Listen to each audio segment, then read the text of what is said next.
So I want to welcome you to the third and final Amazon Fast Track group coaching. This is bonus session number 3 for ASM Masters, and I hope you guys like the first 2 sessions, and I think you guys are going to love this one as well. As you guys know by now, I always like to repeat what the goal of the group coaching session is and then go over some of the cornerstone principles because they're sort of like tackling and blocking in my world.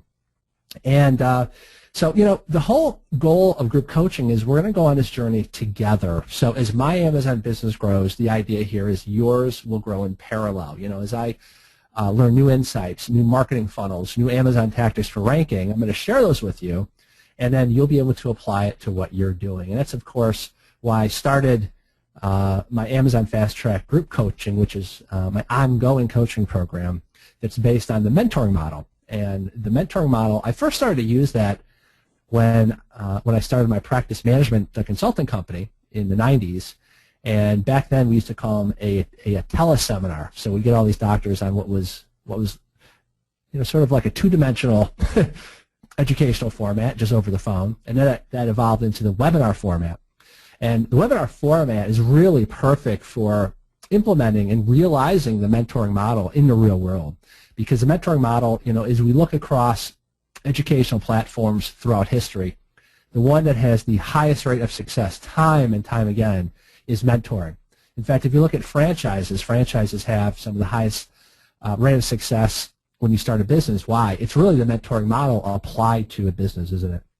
So we try to apply that in my monthly group coaching program.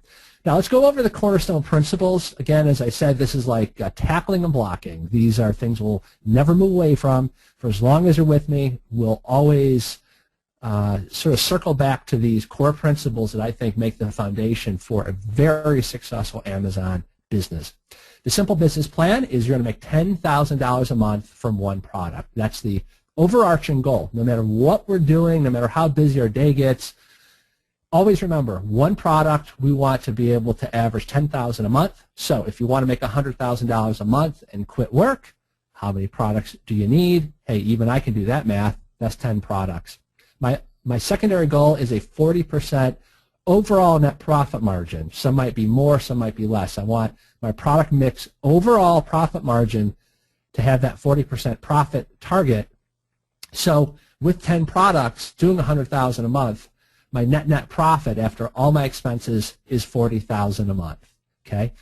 Now, one layer of the onion upon which we make all decisions, including how to pick products, including what we do with Amazon ads, including what we do with our marketing, is the 80-20 principle. So we use the 80-20 principle throughout the Amazon business to keep us focused on those small handful of things that yield the most cash, the most result in the shortest possible time. I think that's one of the reasons why we're able to hit 6 figures per month in a relatively short period of time, adhering to all the stuff that I teach. And then, you know, a substrate of that is to release enough products, you know, have a product mix so that the 80-20 rule kicks in, because not everything you do will be home runs. You're going to end up with, if you have 10 products, about 2 or 3 will be home runs. You'll have the kind of standard deviation in the middle that will be nice, good, solid passive income earners, what we call base hits, and you'll have a couple dogs. That's just the nature of business. And the high odds product picking approach, again, is a derivative of the 80-20 principle, the goal here being to find the 20% of products on Amazon. You know, there's tens of thousands of products, but not all of them are equal. So what are those handful of products, those 20%, that have the highest probability of earning us $10,000 per month in sales or more? And then the end game, of course, is to own this basket of 80-20 breakout home runs, as well as passive income earners. Now, the other principles that I taught in webinar number 2 is that this is a lifestyle business, okay? Thus, these 2 pictures. You know, it's funny, you know, when you have certain emotional triggers, just looking at these pictures just kind of, you know, mellows me out because I have such a good emotional association with St. Bart's. First and foremost, this is a lifestyle business. So one of the ways that we make our business become very successful is we buy rank. It's a way to kind of, you know, cut the line, if you will. So we can sit passively and hope that Amazon is going to rank us, but I'm far too impatient. I like to be more in control of the horse that I'm riding, rather than let the horse control me. So I put the saddle on the horse, and I give that horse some direction, and I dangle a carrot in front of that horse. And that's essentially what we're doing when we buy rank. The buy rank principle is that if Amazon offered you $30,000,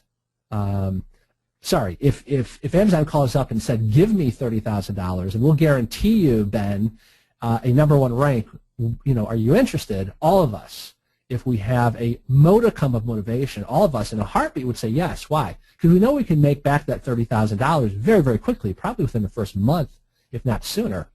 So if you're willing to write a check to Amazon for $30,000 to buy slot #1, then why wouldn't we, and again, we're talking theoretically, why wouldn't we be willing to give away $30,000 worth of inventory to buy that same rank?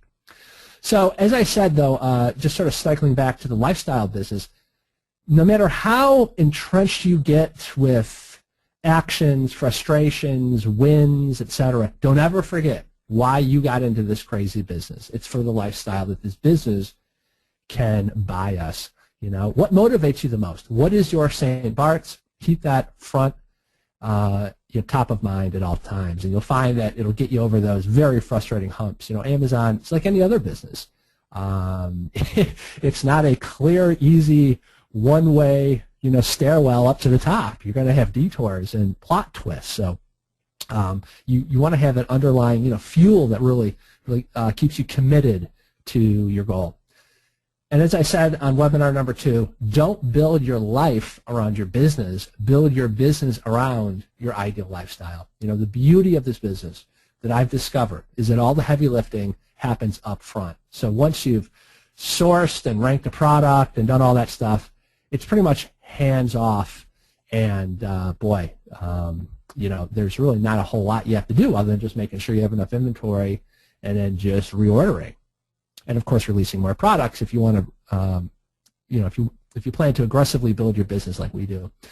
So anyway, I have some really killer stuff on this third and final webinar with you. We're going to talk about what is probably the most successful webinar model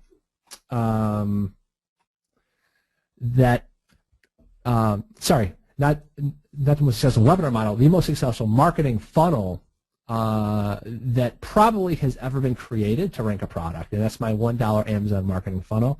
I'll tell you some of the lineage behind that because it's kind of interesting. But I'm going to show you what I'm calling version 2.0.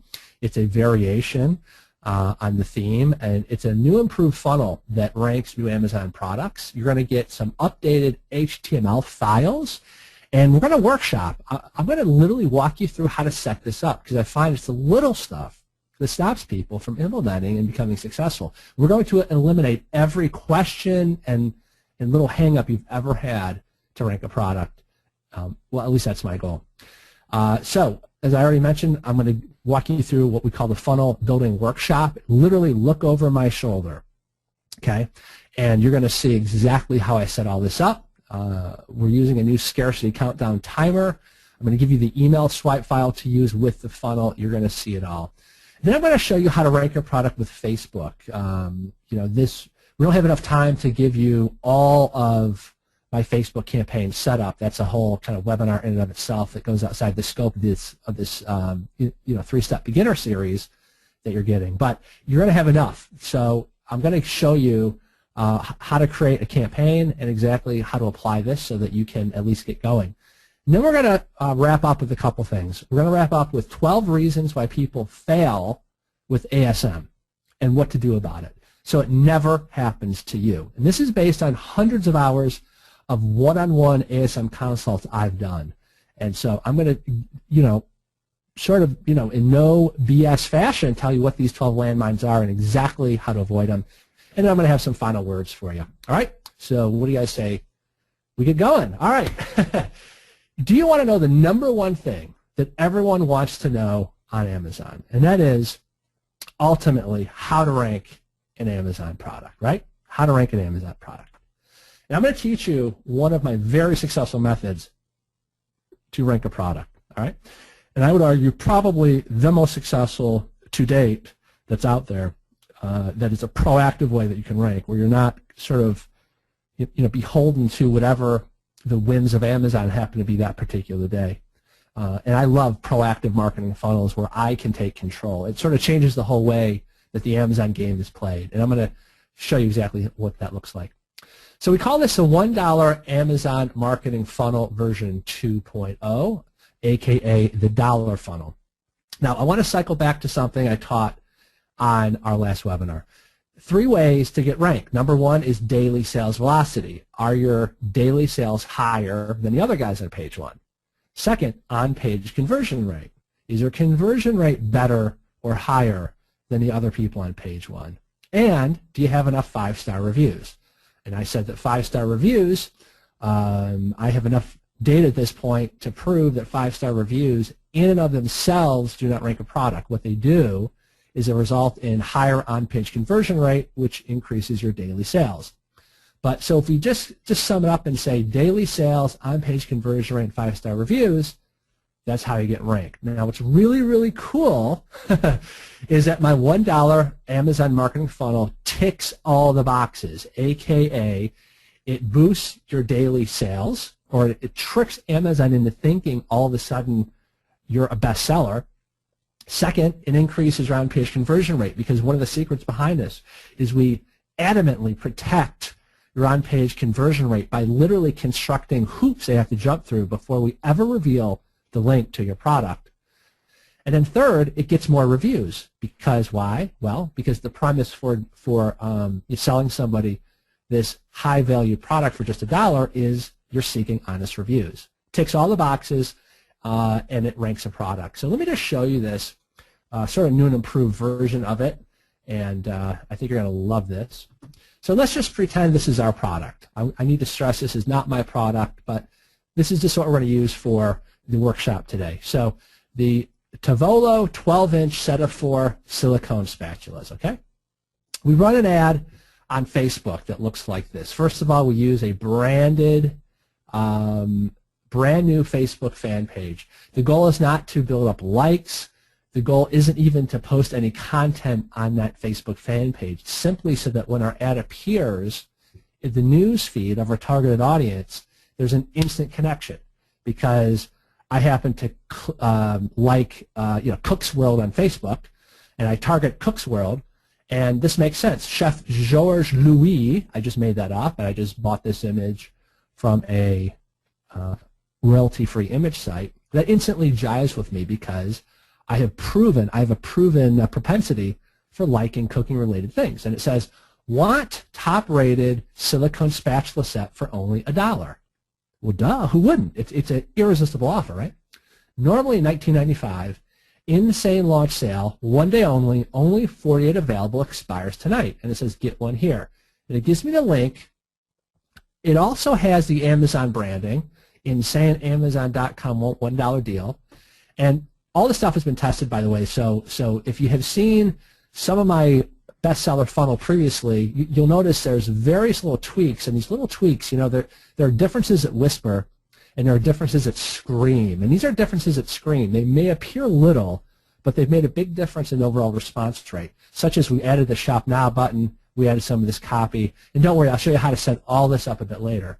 But we blatantly tap into the Amazon.com branding, because really, where does the iFlow go? It goes here, here, bounces to here, and then bounces to here. Grab this for $1 now, insane Amazon.com launch deal.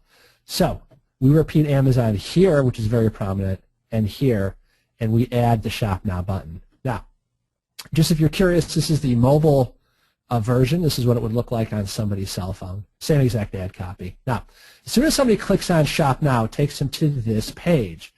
Now, this is a countdown timer here. Currently, this is just a placeholder image, but I'm using a countdown timer. And again, I'll show you how I set all this up. The countdown timer increases your number of opt-ins significantly, really significantly.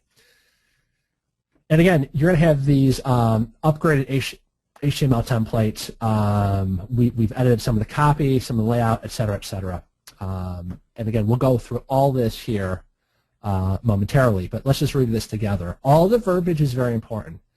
We're, again, leveraging off of the Amazon logo here. Amazon, IncredibleAmazon.com, one-day only sale. Silicone spatula set, only $1, free shipping. Normally $19.95, only 48 available, expires midnight tonight. Yes, you read correctly. Because you saw this ad, this silicone spatula set is only $1 with free shipping. This is available today only to promote our new Amazon launch. Only 48 available. And then you know how we have this little asterisk here. This is why it's free shipping if they're a Prime member. Act now. Now, every single element on this lander is there for a reason. Amazon logo, the same orange color that is used in the Amazon Smile, this trust seal right here, the countdown timer here, which, again, I'll talk about some of these elements later, and I'll show you how to set this up. But notice that it says get your coupon code. So there's nothing scary right now. Now, check this out. This message and this copy, normally $19.95, is very congruent with this. So we want to actually have some of the ad copy bleed over from the ad so there's congruency so we don't scare them off. And there's nothing scary here that will make them bounce. Now notice we use something called the disguised opt-in. And I was one of the first people to ever use, back then I called it a two-step opt-in. And this is before like Optimized Press made it more popular and lead pages. I was literally doing it just more on a caveman level. Ours used to say get your whatever, free report here. They click on this, then it would take them to a second page that revealed the opt-in rate. And that was much more successful than if I brought them to a page like this and then threw the opt-in form right in their face. Most people, once it's the opt-in form, they're going to bounce. So this is a hidden opt-in form. So it says get your coupon code. Okay, bam, that's the first time they ever see that they have to give their email. And this is what we call click commitment. So at this point, they've read this, they've clicked once. They've read this, they've clicked twice, they're much more likely to click get coupon a third time and opt in. Now, as soon as somebody types in their email address here, and again, all the verbiage is very, very key. Get Amazon coupon for $1. Again, we stress Amazon. They enter their email, and it redirects them to this page right here. Now, how many hoops do we have so far? Hoop number 1, hoop number 2, and only now do we reveal the link to our Amazon page. And that even then it's below the fold. See, it's critical this is all above the fold. Here we purposely bury your Amazon product link below the fold. Why? Because we want to do whatever we can to protect that on-page conversion rate. By the time somebody makes it to this stage, they've jumped through 2 hoops, they've entered their email. Robert Cialdini calls this ever-deepening commitment, and the odds of them clicking and buying skyrocket dramatically. As opposed to if I just said, want this top-rated yada yada, enter coupon code blah blah blah, click here, and it took them right here, there's no commitment. So that's why we rather than go from here right to give them the coupon code, we go from here to the forced opt-in. We want them to jump through hoops. We want them to qualify because that was the only way that we were able to dramatically improve our on-page conversion rate. Remember, it's not just about daily sales velocity. It's also about increasing on-page conversion rate. And only now at this point do we give them the ASM ranker here, and this takes them to the Amazon page. Now, simultaneously, it has sent them an email that gives them the link to this page because people, they might click on this link, it takes them to Amazon, oh, hey, what the heck was that code again? And you would never get that sale. So the background email sequence, critical to making this work as well. We'll cover that a bit later, okay? Now you'll notice that, here is the very simple layout of what I call, for lack of a better word, the instructional lander. Irresistible offer, the reason why, and the brain dead simple instructions. So literally, if that's all you remember, irresistible offer, reason why, brain dead instructions. So literally say, click on the link below to go to the Amazon page. Then add the freaking item to your cart. Then on the checkout page, use coupon code blah, blah, blah, blah, blah in the gift cards and promotional codes. And you'll find people still screwing up. Now, what's interesting is I've been doing this a lot. I use this funnel a lot because I created it, and I've probably driven more traffic to this funnel than anybody else in the history of mankind. Literally, I mean, talking thousands and thousands and thousands and thousands of opt-ins and substrates of this and variations of it. And what you're seeing here is the best of the best. This has been modified.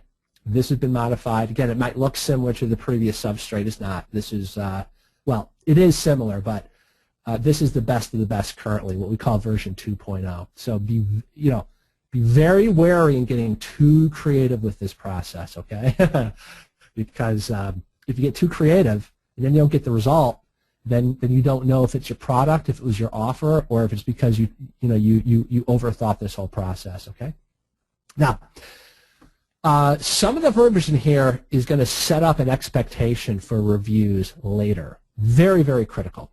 Because yes, my goal is to affect a ranking increase, but I want that awesome, huge surge of referrals. So here's what it says right here. To celebrate, hopefully generate some publicity, and get some awesome reviews, we've decided to practically give away our blah, blah, blah, blah for just $1. Okay? So pretty simple. Now, this works. Why? Well, it's an irresistible offer. You don't have to get too creative with this. They're getting something clearly of immense value for just $1.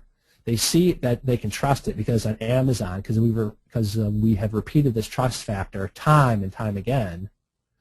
And they even click on here and it says order now on Amazon, which takes them to Amazon. Again, you're using the ASM ranker link here, and they know Amazon's not going to scam them. So very, very effective funnel. Okay. Now, why this Amazon funnel works? Well, we sort of indirectly covered a lot of this, but it basically boosts and protects your conversion rate. Okay. The other reason that I love this funnel is that it builds assets. Whenever I'm doing anything in marketing, my goal is to build assets that can be reused. So what's an asset? Well, I'm talking email assets. Every time somebody opts in, even if they don't take me up on the $1 offer, that's an email asset of several thousand emails that when I release product number 2, guess who I can email? I'm to the point now practically where every time I release a product, I don't have to spend $1 on Facebook ads anymore because I've built up these army of assets, these various email lists. The other asset that you can build up that goes outside the scope of this particular call is a retargeting list on Facebook. So you get a 1-2 punch. Not only are you building the asset of the email list, but everybody who clicks on that Facebook ad, you're building a Facebook audience that you can retarget to. Again, that can be used to make sure that they take you up on your $1 offer, or that can be used to advertise your review club, and or that you will go back to the well and use when you release product number 2, number 3, and so on. Now, version number 2.0 of my Amazon dollar funnel is more streamlined. Now, those of you that are Ben Cummings students might recall that in the spring, it used to go Facebook ad, forced opt-in lander, thank you page, and then instructional. That was too much. I didn't need the thank you page. At the time, I just set that up as quickly as I could using lead pages. I stopped using lead pages because the load time was just too much. One of the critical things, the reason why, even if you could replicate my Amazon funnel in Optimized Press in lead pages, you don't want to do that because delay is death when it comes to pay-per-click marketing like Facebook. If they have to wait even a few more seconds for page load to occur, they're bounced. They're out of there. You know, they have no commitment. You know, we are more committed to the marketing process than they are at that point. So delay is death. So you want to only use HTML type of files because they load the fastest. WordPress type files like lead pages and Optimized Press, they pull from it.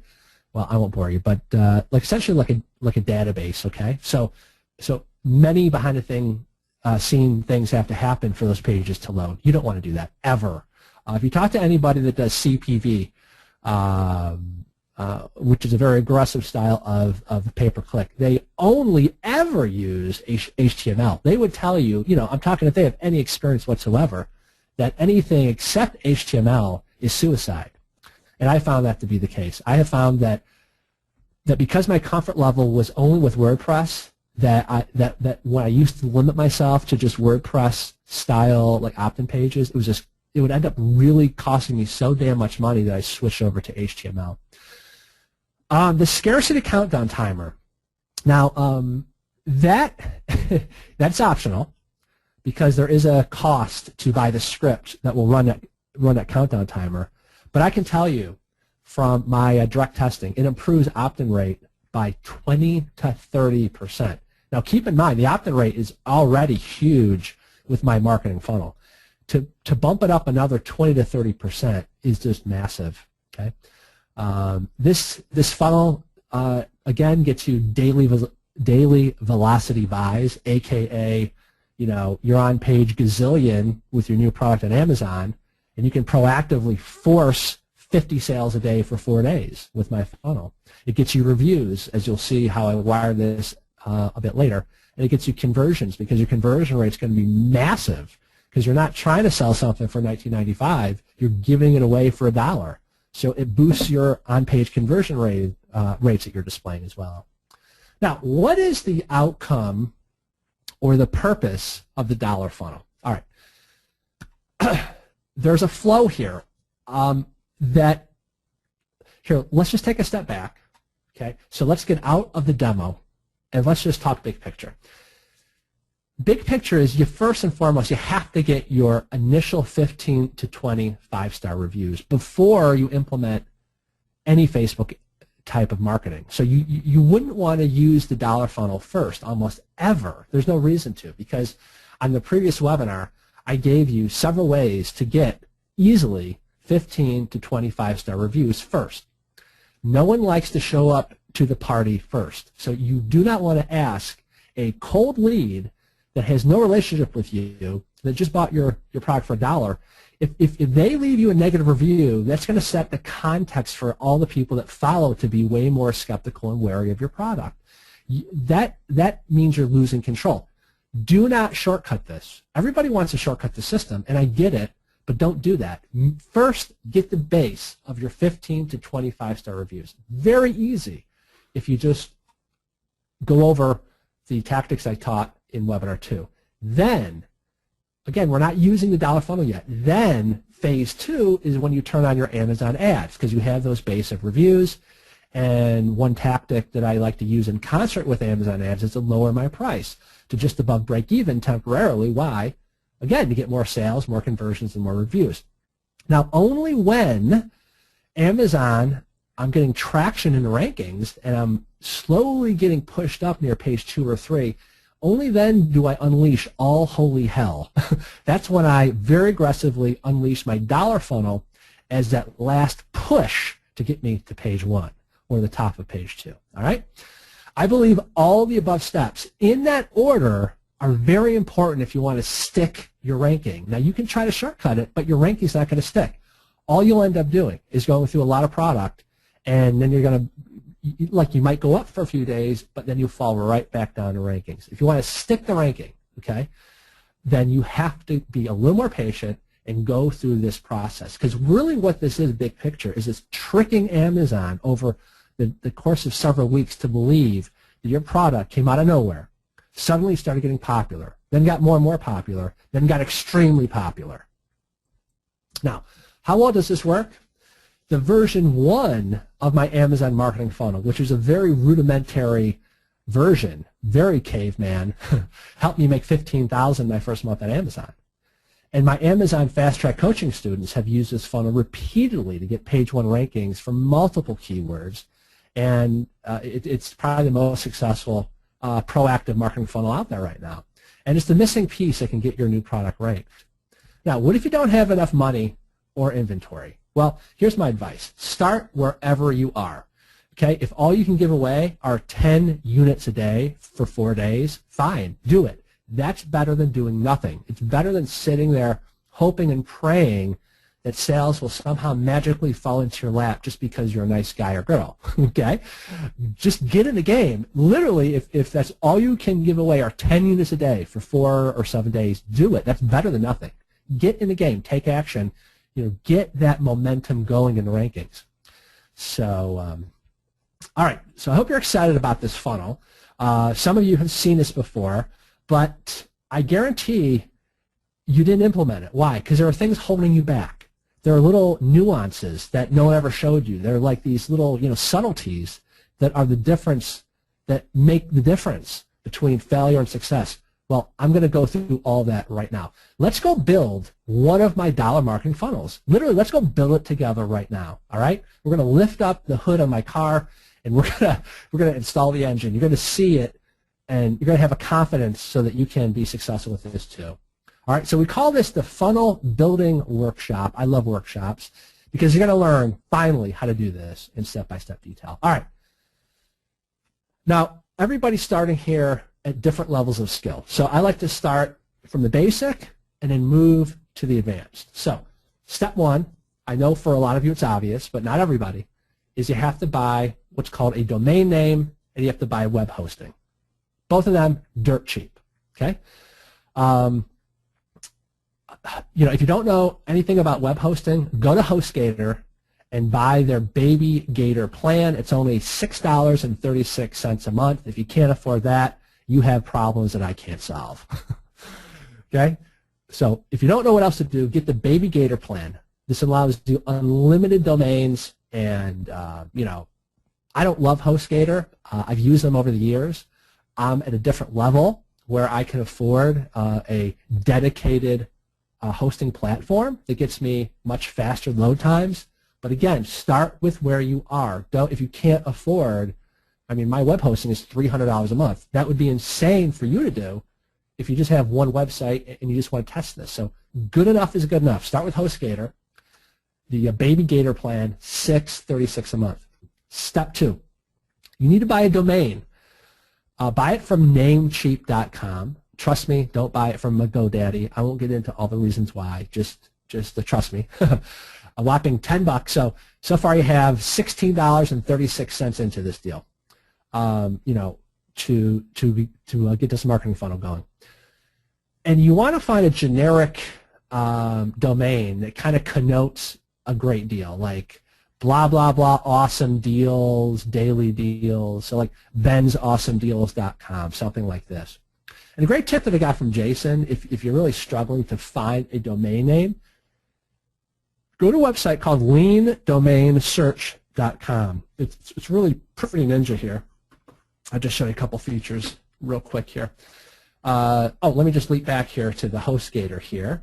So what you want is click here, View Web Hosting Plans.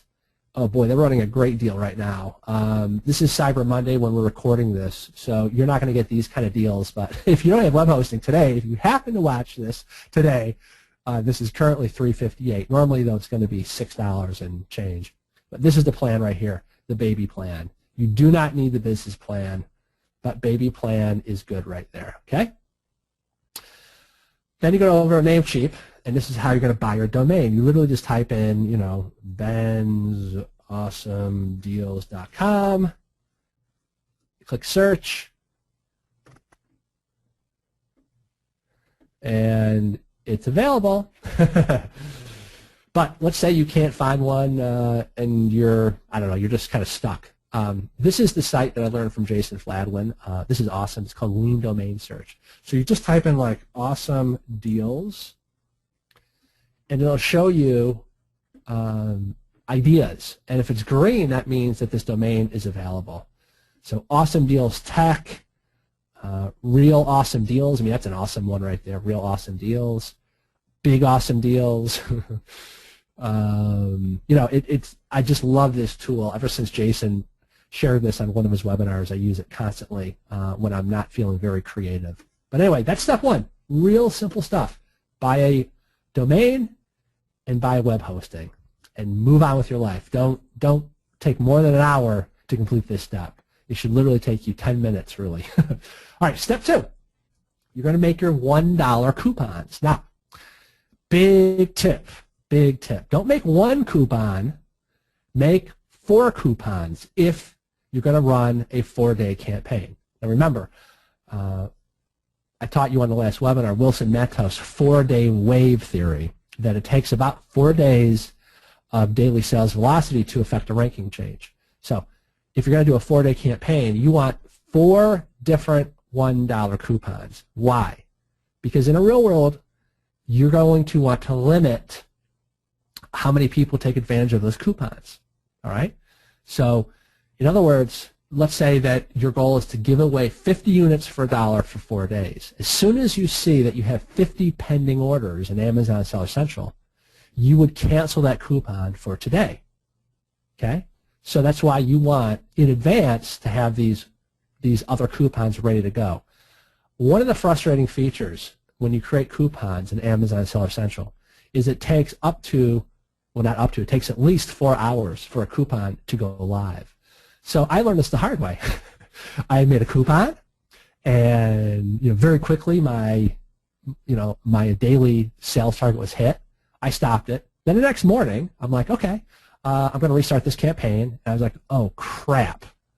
I had to create a new campaign and wait 4 hours before that freaking thing went live, and you have to test it and so on. So it really put me behind the 8 ball that day. So now, just get in the workflow. You're going to create all the coupons in advance. If yours is going to be an 8-day campaign, you're going to make 8 coupons. Very easy to do. You just clone that first coupon 7 more times, and you just change the coupon code itself. Very, very quick to do. Again, it allows you to control how much inventory you go through per day. It allows you to cancel that day's coupon at any point in time once you hit your daily sales goal. Ben, how do we make these coupons, and how do you end a coupon? Well, good news for you. I showed you exactly step-by-step how to do that in the previous webinar, so I would refer you to that webinar where I showed exactly how to do that. Step 3, you're going to FTP the Lander template package. So underneath the webinar replay of this particular webinar, once Dave posts it, you're going to find a download file. In that download file, you're going to see 3 things. You're going to see a new HTML template package that I've modified for you, that we've tested, that works perfectly. So don't worry about any errors. If there's an error, it's something that you messed up, because I have tested this and retested it, and I use it constantly in my own business, so it does work. Number 2 are some PSD files, are 2 Photoshop files that I'll show you those in a minute. And then number 3, a sample email funnel that you'll use when people opt in. So let me give you a quick look over my shoulder demo, very briefly, of how to use FTP to upload the landing template. Now, because I couldn't necessarily show inside my hosting accounts and things like this, I've done something kind of creative here. I filmed it, and I'm just going to walk you through this as we go here. So step number 1, you're going to FTP upload this. So you want to click on the public HTML folder in HostGator, right there. And then you're going to grab the $1 giveaway funnel template right here, okay? Literally click, oh, I'm sorry, that's right, Ben, got to rename it. The reason why you want to rename this to your product name, so for example, let's say your product is tea kettles, you'd rename it Tea Kettle Special, or Tea Kettle Deal, or Silicone Spatula, or Silicone Spatula Deal of the Day. Is because that will be the actual domain name, or that will be part of that domain name when people visit that web page. So just watch this become clear. So we'll make this one Spatula Deal, and then we drag the folder right into the FTP window, just like this, and it's going to upload that folder now. Okay. Now your landing package can now be found at whatever your domain was. So let's just pretend it was bensawesomedeals.com.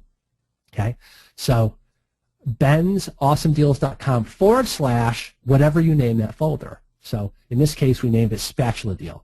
So that's where somebody can now find step 1 in the marketing funnel, that forced opt-in. Okay, if your domain name was Joe's Awesome Deals, and you were selling a tea kettle, it would be joesawesomedeals.com / tea kettle deal, or whatever you named that folder.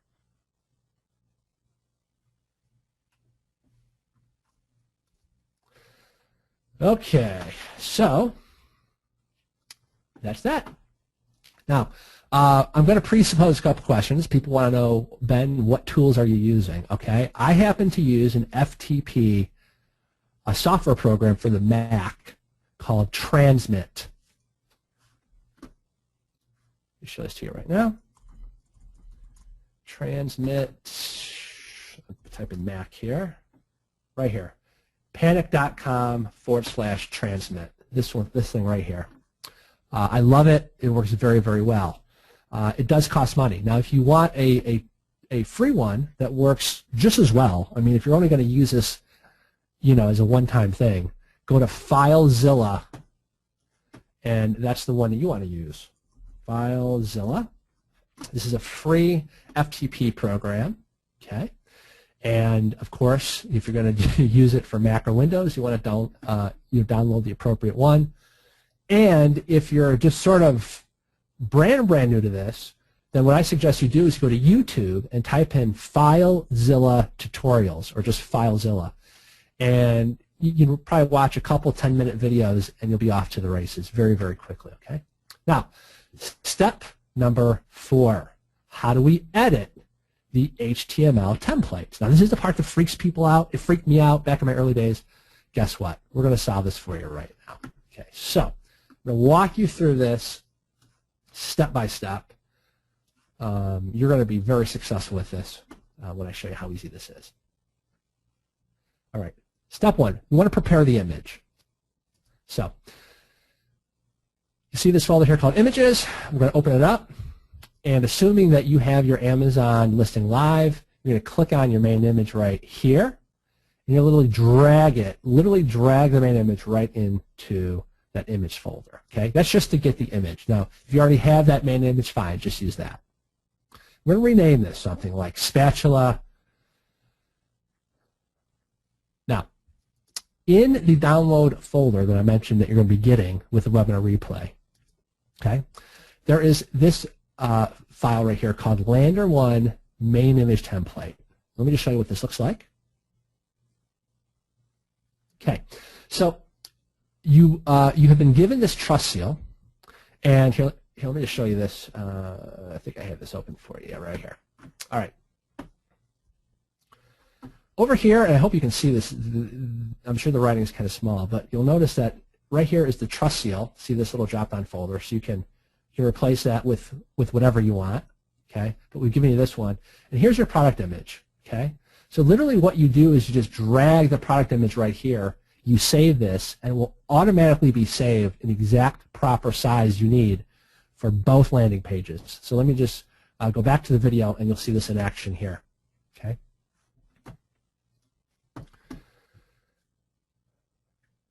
All right, so we drag the main product image right into here. It'll resize it automatically. Bam.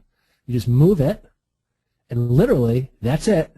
You save it as a JPEG, just like you're seeing here. And again, I'm using Photoshop.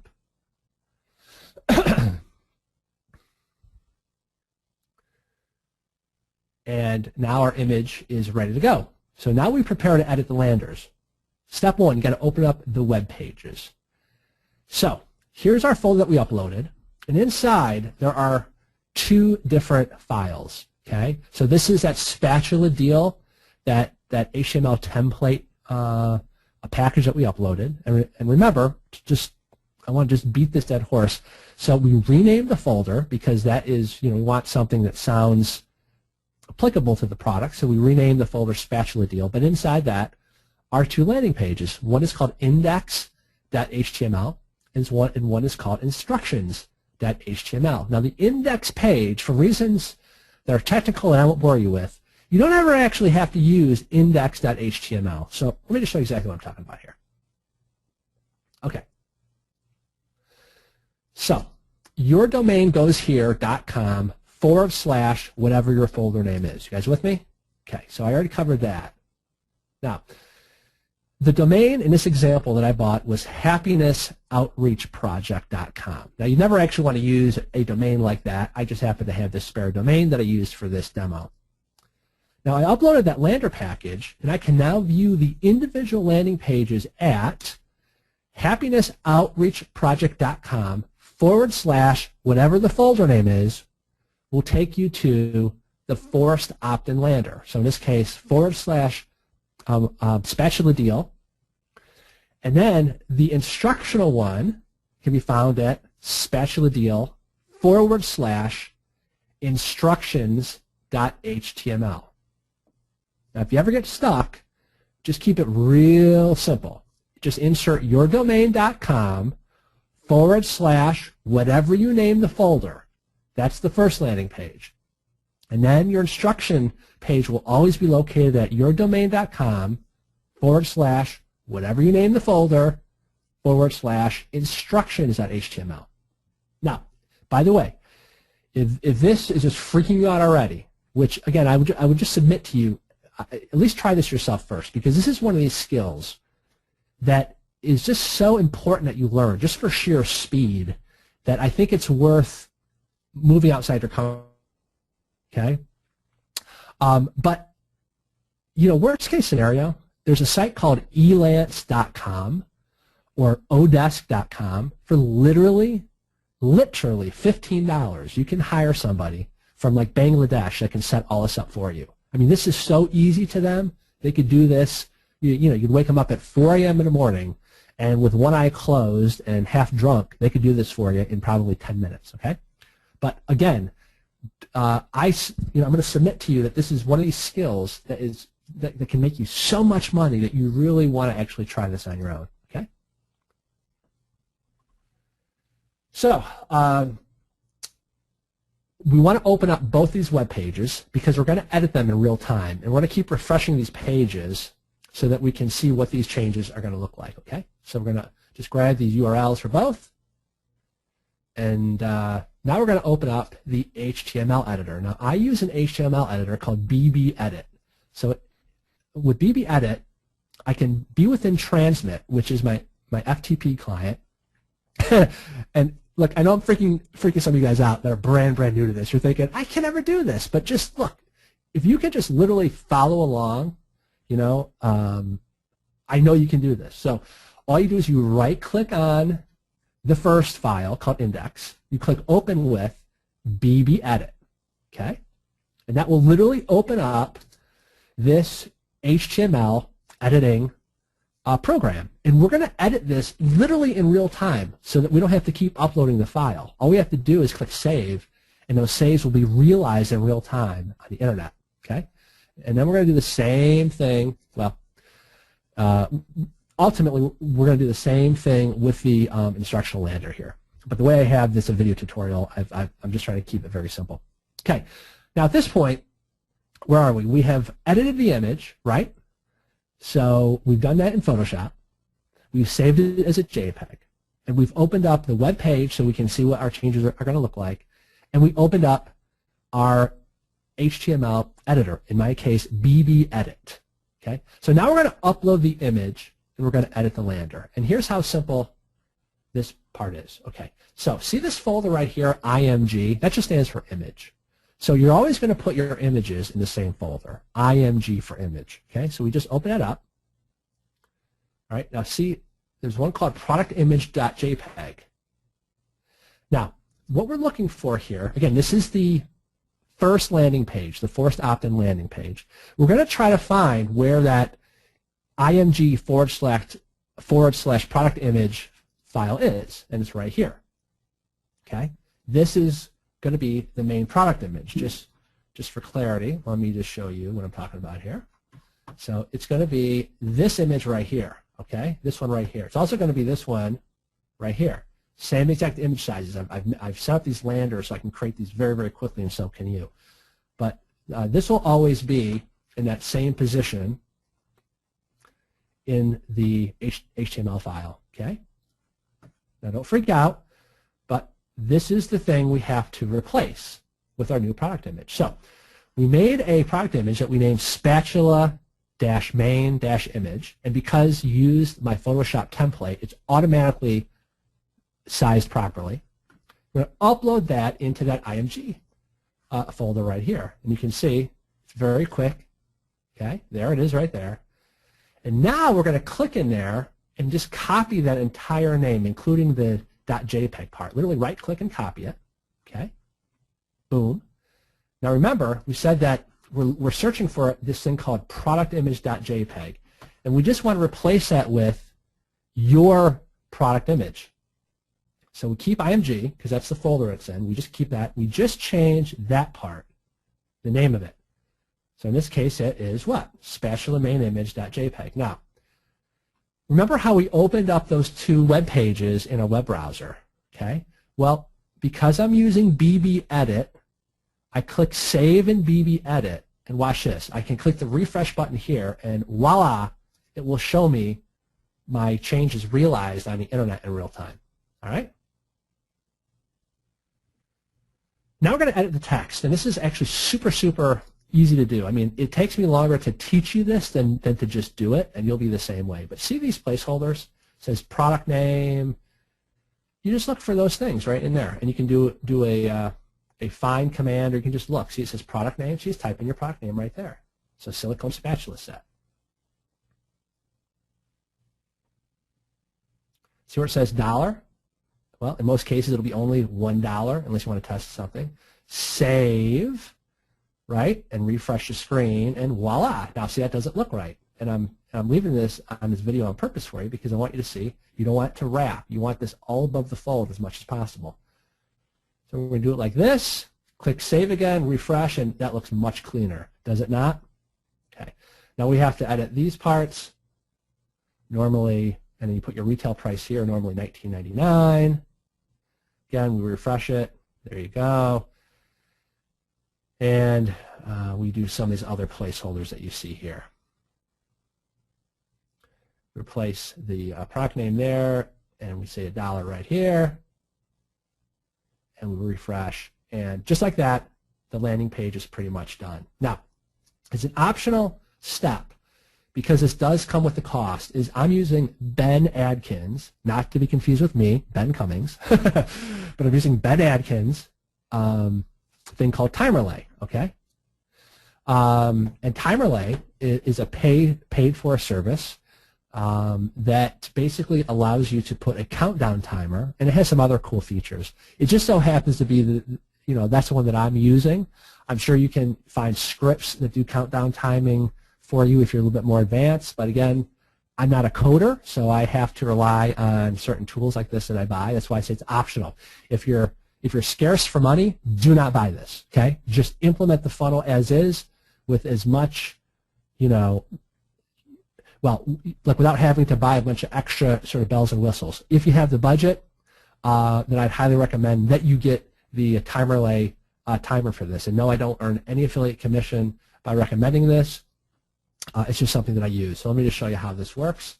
I'm not going to give you a whole tutorial, but basically you make something that called a spatula set countdown timer. You make it evergreen. For the timer settings, I did want to show you this. You do want to choose evergreen. Why? Because because whenever somebody visits that page, that's when you want the countdown timer to begin. It's not perfect, but it's good enough. Remember? It's good enough. The reason why the other option would be to end this on a date-specific date. Well, why wouldn't you want to do that? Because we're saying that the offer expires midnight tonight, okay? So you don't want to set it out for 4 days from now because that would be incongruent. So see where it says time from first page load? You want to start the countdown timer from there, okay? And in timer style, you want to turn off the gradient, okay? See that? See, with the gradient, it adds that gradient, and that doesn't look right. So turn that off. You're going to click the Save button, and then we want to grab the embed timer right there. See, it says embed timer. I'm going to grab that. Just copy and paste the embed code, and we're going to replace the embed code with the placeholder right there. See where it says IMG. Remember, IMG stands for what? Image. So currently, there's just a placeholder that says countdowntimer.png. This is not an actual countdown timer on my template. It's just an image holder. So that's where you replace it with that little snippet of code that Timerlay spits out. And now it looks like this. And you can almost feel the urgency when you're getting a countdown clock. This is ticking away. Now, Step 3, we want to edit the coupon code lander, aka the instructional lander. Okay? Now at this point, you should have a pretty good grasp on the workflow here. We're going to be using some of the same tools. You want to update the image, and you want to make the text changes in those placeholders. Okay, so let me just show you this. Now, we want to right-click on, in this case, the instructions file, and open it with BBEdit. Okay, and there's that product image thing again. We're going to replace that with our actual product image by copying that, and we paste it right here, just like that, and there you go. That's how easy that is. Now see these placeholders, like right here? Product name and the $sign, you just want to edit those. Now, I'm going to spare you the torture of watching me on video make those changes. So it works the exact same way as the previous demo that I showed you. Now I do want to show you an easy way to insert your coupon code, because remember, the only thing you're going to have to actively change every day is you're going to have to update the coupon code. So let's say that you give away 50 of your silicone spatulas by 3 p.m. on Monday. Well, the next morning, you're going to have to edit the instructional lander. This is why I say you want to learn the skill yourself. You don't want to have to be relying on somebody from Bangladesh or India or the U.S. and hope to God that they can quickly make a change because you need something quickly edited. You really want to just learn these basic skills yourself. Trust me, I am an out-and-out hack. I do not know coding. I know enough to be dangerous. So if I can do this, you can do this. So let me show you a quick and easy way to use a find and replace command that in one fell swoop you can edit this page in like 10 seconds. So we're going to insert the coupon code here now. And this is the placeholder for it. See, it says insert code, just like that. So here's what you do. You click Control F on the Mac, and you paste that placeholder, insert code, and then you grab your coupon code. So let's just say that your Amazon coupon code was sale 2014. Now you notice there are some buttons on the right-hand side. It says replace, replace all, replace and find. I click replace all, bam, and every single occurrence, all 4 occurrences, you can see 1, 2, 3, and 4, they're automatically changed for me. And that's how quickly I change my coupon code. It's the only thing I have to edit on my landing pages during an actual live campaign, okay? Now, then we use the ASM Ranker link right there for the button, right there. Now, just because I'm anal and I want to show you every facet of this, let me show you where to find that. You open up BBEdit again, and you're looking for this thing right there. See where it says Amazon-URL? That's where you want to put your ASM Ranker. So let's say that the ASM Ranker link, let's say we want to rank for the keyword best silicone spatula. In that case, it would be, again, I'm just wildly making this up. It would be, happiness outreach project.com/ASM/best silicone spatula set. Okay, whatever the URL is for the ASM Ranker tool. And by the way, if you've been stuck in installing the ASM Ranker tool, it drives me insane. Just hire somebody from elance.com and give them the script, give them the how-to video that Jason made, and just have them do it. I mean, there should be nothing stopping you back. There's nothing in the world of like building websites and scripts. There's nothing advanced at all that we're trying to do here. This is all low-level skill, basic coding that you can hire for $15-20 one-off from somebody from elance.com or odesk.com. You have no excuse to get stuck on stuff like I can't install the ASM Ranker. Yes, you can. It's called elance.com. It's called hiring somebody else. Okay. So this is where you would input your ASM Ranker link right here. And again, I'm just making this up. ASM Ranker goes here.com. Okay. And ding, ding, ding, ding, ding. Success. We are done. We're done with that facet. All right. Now, if you're brand new to this, you're freaked out. But trust me, the first time you learned about ASM, you're freaked out. But now you're an old pro, right? The first time you learned about any skill, It was like, good God, I can never do that. Oh yeah, if I can do it, anybody can do it. Trust me. Okay? I'm 43. You know, I'm no spring chicken, and I all learned this out of sheer necessity because I wanted to learn the basic skills for speed. Money loves speed. Okay? So anyway, you will always have this webinar replay to go back and rewatch, and literally what you do is you just pause the video, do it on your end. Pause the video again, do it on your end. So that's why I'm doing this as a workshop, this third and final webinar class here. Now, I already showed you this, and this is an optional step. I just need to stress that because I don't want to get any emails going, Ben, I got to buy more crap to implement your stuff. No, you don't. Just if you have the budget, it's recommended, but you do not need it. I used my Amazon funnel for months very successfully without using any countdown timer. It's just that I found that it does increase the results a lot. Okay? Now, the Aweber setup. Okay, this is step 6. Okay? What you're going to do is you're going to make a new list in Aweber. And I'll show you how to turn off the double opt-in because Aweber has made this a bit tricky lately. So if you haven't logged into Aweber in some time, I did not want that to stump you. I wanted nothing to stump you. I want massive success for my students. So this is why I'm sort of drilling down deep here showing the setup.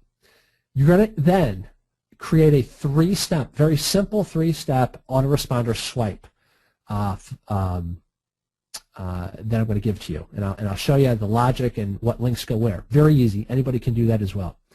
Then we need to go back and input those Aweber details to finish up the forced opt-in lander, right? Because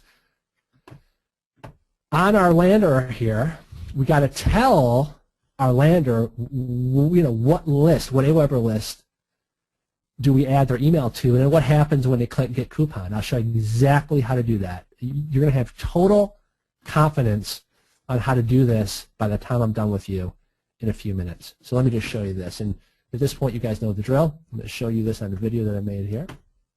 Aweber. Okay, let's make a new list, first of all. Go to Create and Manage Lists. Just click on that, and you're going to click Create a List. And I already filled in some of these details here. So for the company's name, you don't want to put the company name of your Aweber account. You put the company name and domain that you just bought. So if it's Jake's Incredible Deals, if it's Jones Insane Daily Deals, whatever, put that as your company name, and put your new domain as your company website address. Now, under sender's name, don't put your name. You want to put your deal site name. So Ben's Awesome Deals, it shows up in the sender name whenever those emails are sent. And then for the sender email, you want, ideally, again, if you don't know how to do this, have somebody from Elance do this for $15. Say, create a branded email called support@blablabla.com and forward those to my Gmail address here. You don't have to know anything about cPanel, and you can hire somebody, and they can do this in their sleep. It's so easy. So do not let this little stuff hold you back, but you do want a branded email address, in my opinion. Click Next Step. And then what would you like to name your list? Keep it simple. Ben's Awesome Deals. And then under, to describe the emails that your subscribers are going to receive. Now, they will see this if they click the unsubscribe button. So you want something enticing to talk them out of unsubscribing. So do something like awesome Amazon deals for $1 or insane deals from Amazon for 99% off, something like that. Something enticing. Click Next Step. And just click Approve Message and Create. This is the new Aweber setup. Now, that's how you have to do it. They don't even give you the option to turn off double opt-in, so we have to do it after the fact. And here's how we do that here, okay? We go to our list name, okay, and we click, see where it says List Options right here? Click List Options, and you don't have to click through these. Just click on Confirmed Opt-in, and this is where it allows us to turn off the double opt-in. You must turn off double opt-in, or you're going to get killed it'll kill your results if you require people to opt in twice. Okay, so like double opt-in means if you left this on, people would opt in to get the coupon code. Then they'd get an annoying email that says, "Hey, just to confirm this is your email address, and we have your permission to email you. Click this link." Very few people click that link. So now, I know some of you will say, "Well, Ben, your double opt-in is better than no double opt-in." Agreed. But in the real world, where my Amazon results have to put food on my table, I got to go with what is working hands down the best. And currently, turning off double opt-in works hands down the best. So you just tick this little thing from on to off, make sure it says that, and then make sure you click Save Settings at the bottom. Now, the next thing we're going to do is we're going to create a 3-step email autoresponder. All right? So you go to Messages. You're going to click Follow-up Series. Now, this is the automated email sequence that goes out in a timed fashion. Very critical.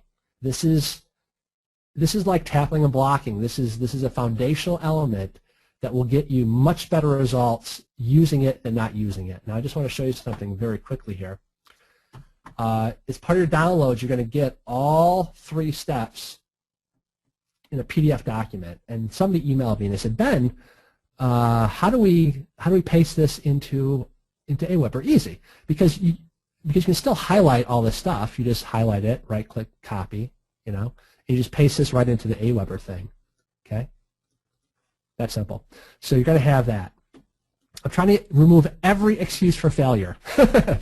So click Follow-up Series, and you're going to click Plain Text Message, and we're just going to take our template. So the first message is, "Here is your $1 blank product." So here's your $1 silicone spatula coupon. And yes, I know I misspelled the word silicone.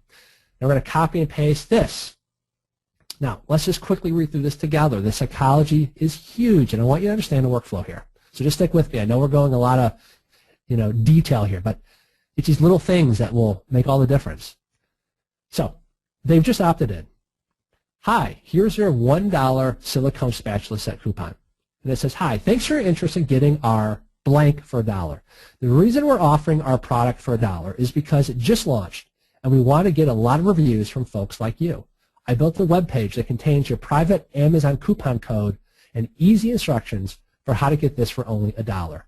Click here to get your Amazon.com coupon code." Now, that's where you want to paste this link right here. This thing right here, right? Because this is where we reveal what the coupon code is. And remember, the coupon code will change daily. Why? Well, because you might have sold out your 20, 30, 50 units yesterday. So you don't want to actually put the coupon code ever in the Aweber email. You always want to drive them back to the instructional lander, because that will contain the most recent coupon code, right? Also, that will enable you to change the ASM ranker link. So let's say you're already, within 2 days, you're already crushing it for best silicone spatula. So maybe you decide to try to rank for the broad phrase keyword of the silicone spatula instead. Okay, so you always want to drive them back to this particular page. I hope that makes sense. We're only giving 48 of these away, and this incredible deal expires at midnight tonight, so act fast. Supplies are limited. Sincerely, Joe Blow, co-founder of blah, blah, blah, blah, blah. So I'm going to go ahead and forward through this here a little bit. And I was just showing you that this is the landing page that you want to put right there. Okay? And then, let me just back up. Something that I think is pretty key here is this PS. Please do not share this coupon with anyone else. This coupon is for your eyes only. Now, why do you think we do that? Because do we want people sharing your coupon code on sites like slipdeals.com? Hell no. Okay? That's why we had that PS. You click Next, and then you click Save and Exit. All right? Now, we're going to create our day 2 follow-up. So click Plain Text Message. Again, you're going to copy and paste these right from the swipe file. Only a few more product available. And again, you're going to insert your product name here. Just bear with me. I know This isn't real fun watching copy and paste, but let me now show you how this reads. Now, we need an excuse for a follow-up email day 2, right? Did we not just tell them that our deal expired at midnight? Well, how do we, without looking like we're a scam artist, how do we come up with a good, valid reason why that if you missed it yesterday, here's your last chance?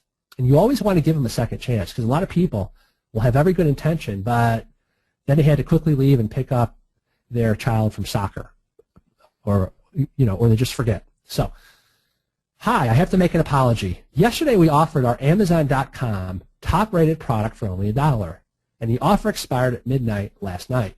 I awoke to several angry emails from people saying they didn't even see our ad until late last night, and therefore missed the $1 deal. I spoke with my staff this morning, and we decided to offer a few more of our blah, blah, blah today only for the same $1 deal that I offered yesterday. The only reason we're giving away our $19.95 product for $1 is to get your reviews. And the last thing we want is for anyone to be upset, right? Isn't that a great reason why? So I've never had somebody email me or question me on that was upset. They say, "Oh, thanks so much. I really appreciate it. Yeah, I forgot, or my email went into spam, or the dog ate my homework, whatever." Right? So anyway, that's how that works. Let me just skip ahead here. Okay.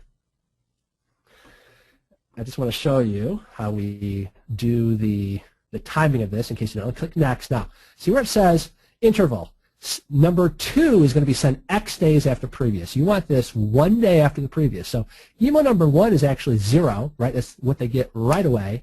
And then email number 2 goes 1 day after the previous email.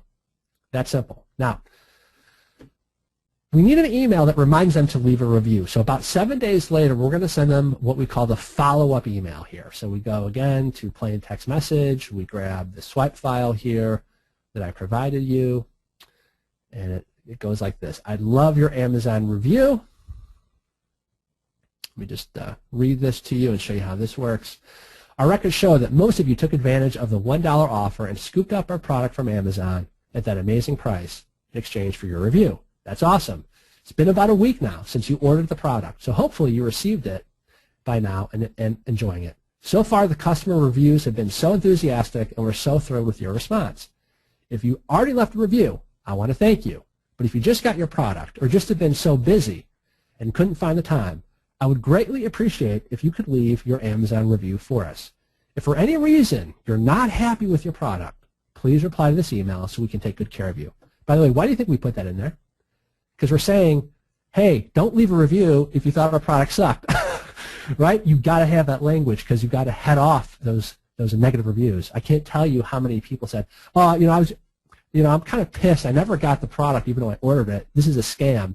Then I can say, "Oh, all that's handled by Amazon. I'm so sorry. Let me look into this as soon as I can for you and see what's going on. Can you please reply with your order number?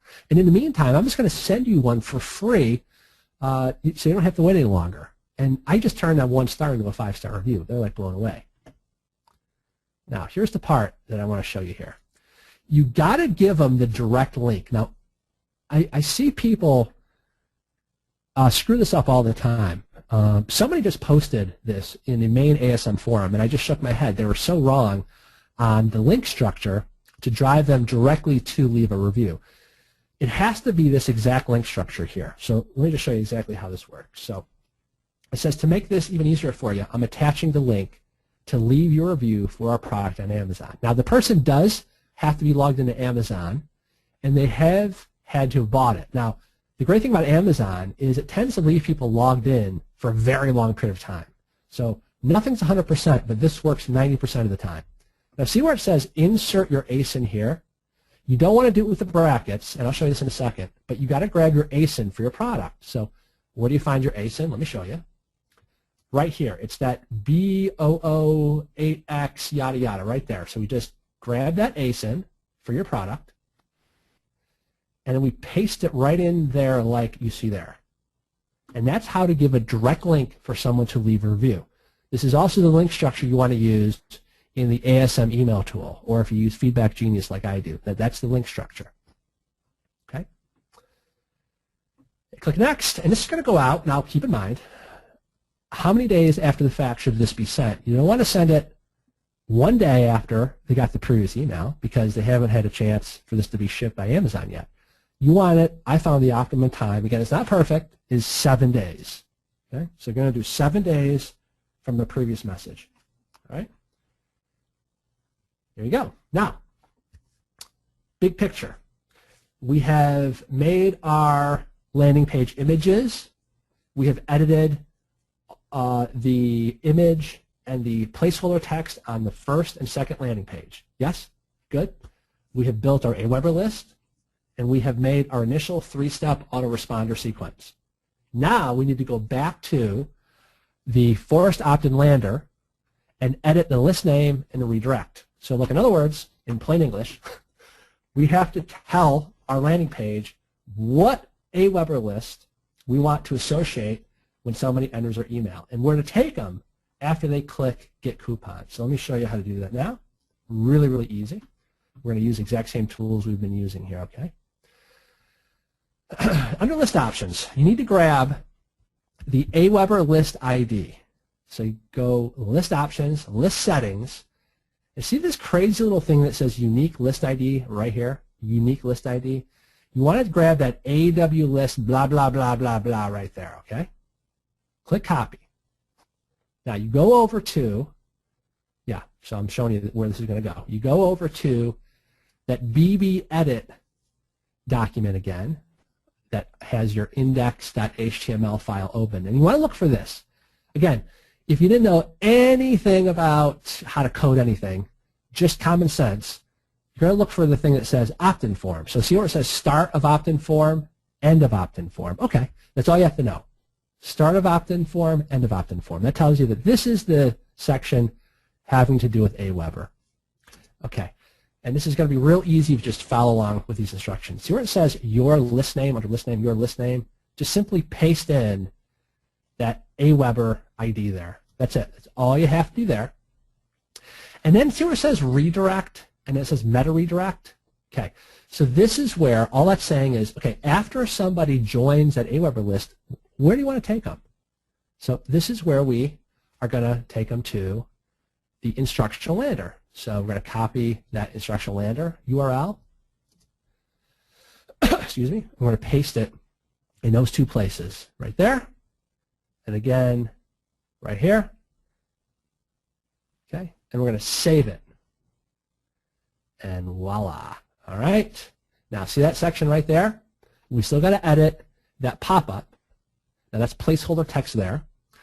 And you're going to see it's right above that opt-in form thing. See right there? Get Amazon coupon for blah, blah, blah. Just change that for $1. And you just insert your product name right there.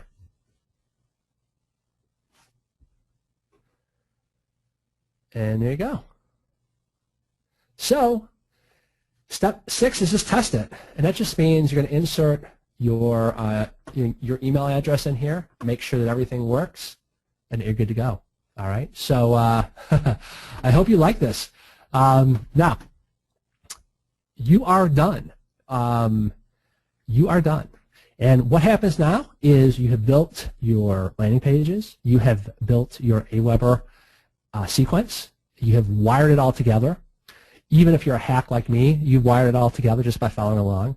And now we have to bring this into the real world. We got to get eyeballs on this landing page. How do we do that? We're going to use Facebook. So let's move to the Facebook Ads Workshop. How to rank your Amazon products with Facebook. Well, let's say you now watch me create a Facebook campaign for our new $1 marketing funnel. Now, before we get into that, let's just take a quick stretch because I know this is data heavy today. This is data heavy, right?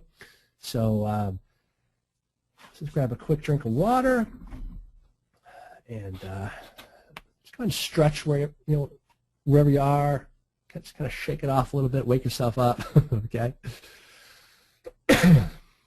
All right, guys, ready here for the Facebook Ads Workshop? All right, let's get to it. All right, so the very first step is you want something congruent with the product so that when you're running Facebook ads, you're speaking to that market. So what do I mean by you want something congruent with that market? If you are in the pet category, you want to make a brand new pet fan page. If you're in the yoga mat Amazon product category, you want to make a yoga sounding brand new fan page. Okay. In this example, we are selling a kitchen sort of item that would probably appeal to cooks. So I just made this brand new fan page called Chef Georges Louis. Okay. So step one, you want to make a fan page that will have an affinity with your product. Okay. And how you do that? Very easy. You just go to facebook.com/pages/create. And you can create a brand new Facebook fan page in under a minute, literally under a minute. Now, I just want to mention this to you. Now, don't bring the old world into the new world. You guys, I got to untrain you guys on a bunch of stuff. Now, as soon as I start talking Facebook, you guys start to salivate. You make this overly complex. You start thinking, oh, wait a minute, is this when I start my like campaign? Is this when I start posting 3 times a day? Is this when I start? No. I do not care about getting likes to this particular fan page. I do not even post a status update. I might post 1 or 2 or 3 just to have it there, but I don't give a crap about daily, status updates. Forget everything that you've learned about fan pages. The only reason that you're making this brand new fan page, i.e. its only intended use, is to run Facebook ads. And you'll soon fully understand what I mean when you see my setup here, okay? So step 2 is now how to create a successful Facebook campaign. So let's look over my shoulder, and I'll show you exactly how easy this is. I could and probably should call this Power Editor Demystified, okay? So step number 1, you're going to create the ad image. Ben, how do we know what size? Well, guess what? I've given you a template that has the exact size that you should use, and it's very, very simple. Anybody can use it. Again, underneath the replay for this video, you're going to find a download file, and within that you're going to find the HTML templates, as I said, the sample funnel emails, and this folder that says PSD templates, and within that thing, it's going to say Facebook ad. Okay, so just open it up, and it's super simple. You're just going to drag in your main image, and then you're going to have this red text that says insane Amazon.com $1 deal. All right, just like you see here. And you're going to save this as a JPEG file. Again, I'm just showing you how you can drag your main image in there. You just resize it here. And even if you don't know how to do this, you can hire somebody on Fiverr for $5 who can do this in 2 seconds for you. But you do want to save this as a JPEG file. It's automatically sized in the right format for what we're going to do. Now we're going to open up Power Editor. Let me show you where to find that. Go to Power Editor right here. You can only use this in Google Chrome. Click Download to Power Editor to update this. Click Download, click Continue, and just let that information upload. Click Campaign and the plus button to make a new campaign. Then we're going to name this something like Silicone Spatula Set Dash $1 Funnel. Clicks to website is what you want to select, and click Create. Now click Ad Set. And again, you're going to click the plus button. That just means you're going to make something new. Okay? And you're going to name this ad set by an audience name. And this is just the way that I organize things. Now, if you know anything about Power Editor, you may not know that they have recently changed things. So just take a look at my mouse. See how I'm sort of moving it around the screen? Everything goes from left to right. So you make a campaign first. Then you progress to ad sets. When you're done with that, then you progress to ads, and then you click Upload Changes. That's the workflow. So campaign literally is you're just naming what the campaign is about. So, I'm always very descriptive because I have some different Amazon ranking funnels that I teach. This one happens to be the $1 funnel. So it's product name dash $1 funnel. Now, ad set is now where you determine the audience. So if I'm testing 6 different audiences, I'm going to have one campaign, but 6 different ad sets. One ad set per audience. So in this case, we're going to target Williams-Sonoma. Okay?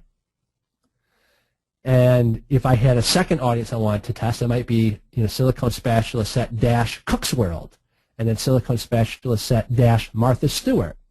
Okay? I test one audience per ad set. I don't group audiences. Again, this is a little outside the scope of this particular beginner webinar, but I just wanted to show you the campaign setup here. So I literally just name it, very descriptive. Product dash audience, and I click create. Now this is where we tell it what our budget is and who we're targeting. Okay, so see where it says audience?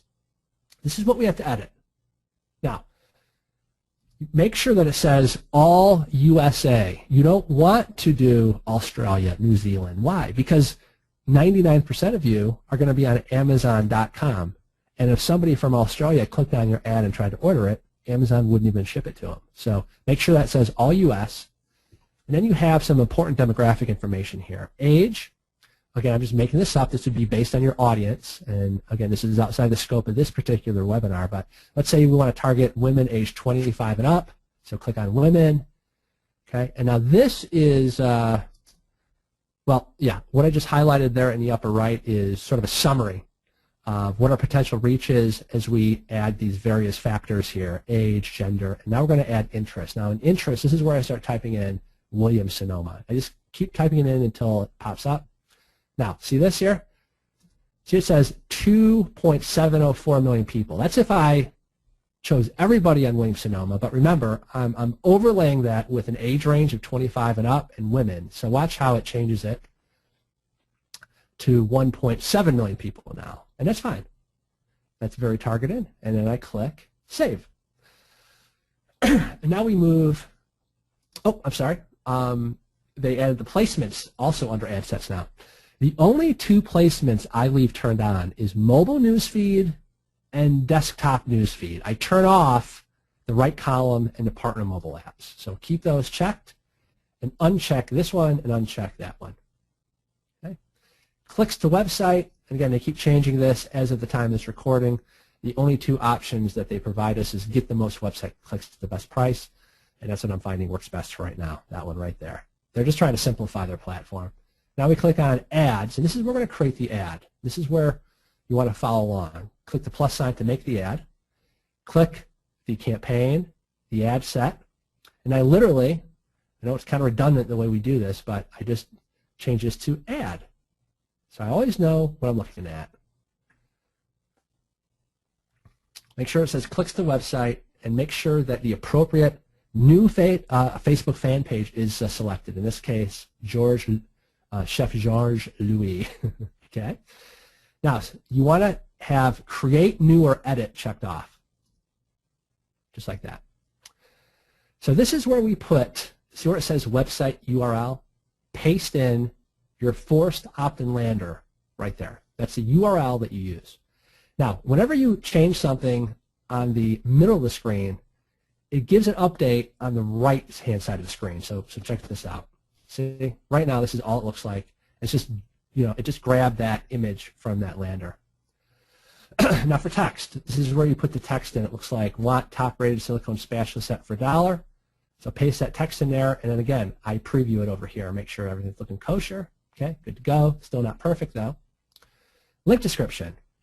I found this works the best. Insane Amazon.com launch deal. And the headline should say, grab this for $1 now. Now let's just take a look at where that shows up. Right there. Right there. See that? So it's now to the right of that little image.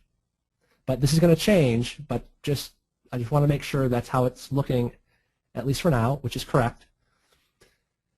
And now we want to upload our image. So we click Select Image. We're going to drag that image that we just created in Photoshop right here. Make sure it's checked off, and click Select.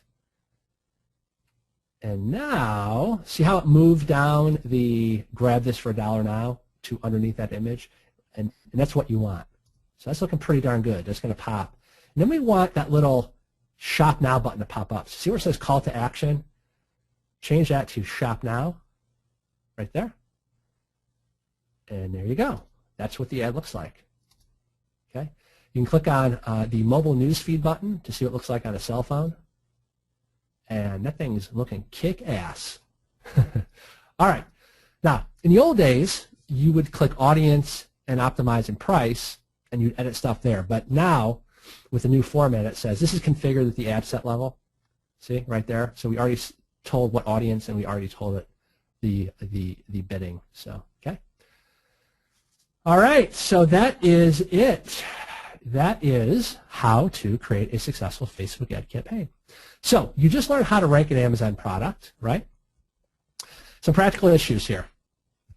You got to reserve your inventory in batches. Now, this is all taught in Wilson Matos's PDF that is found in the ASM Masters bonus section here. Okay, so like in other words, you don't want to expose your entire inventory so that it can be rated by these deal sites.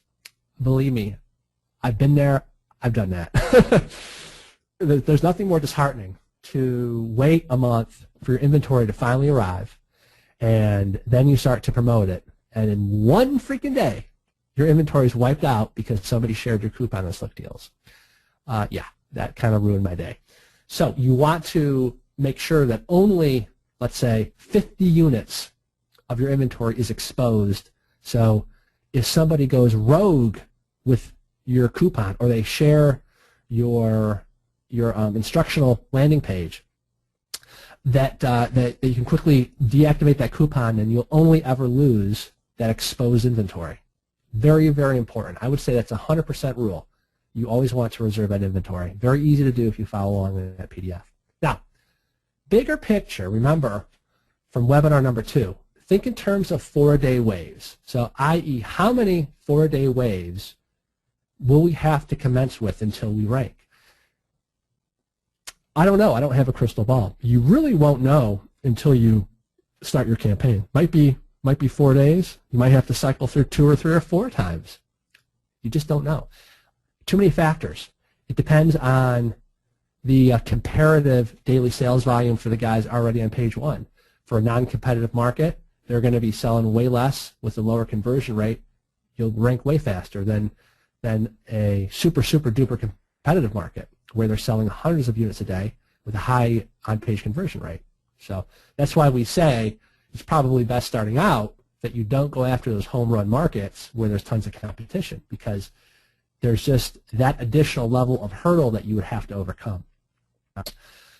Other things is, we're building assets here, so I never want you to lose sight of that. So we're building these various assets here, right? People that have opted in. And you can reuse these to successfully launch future products.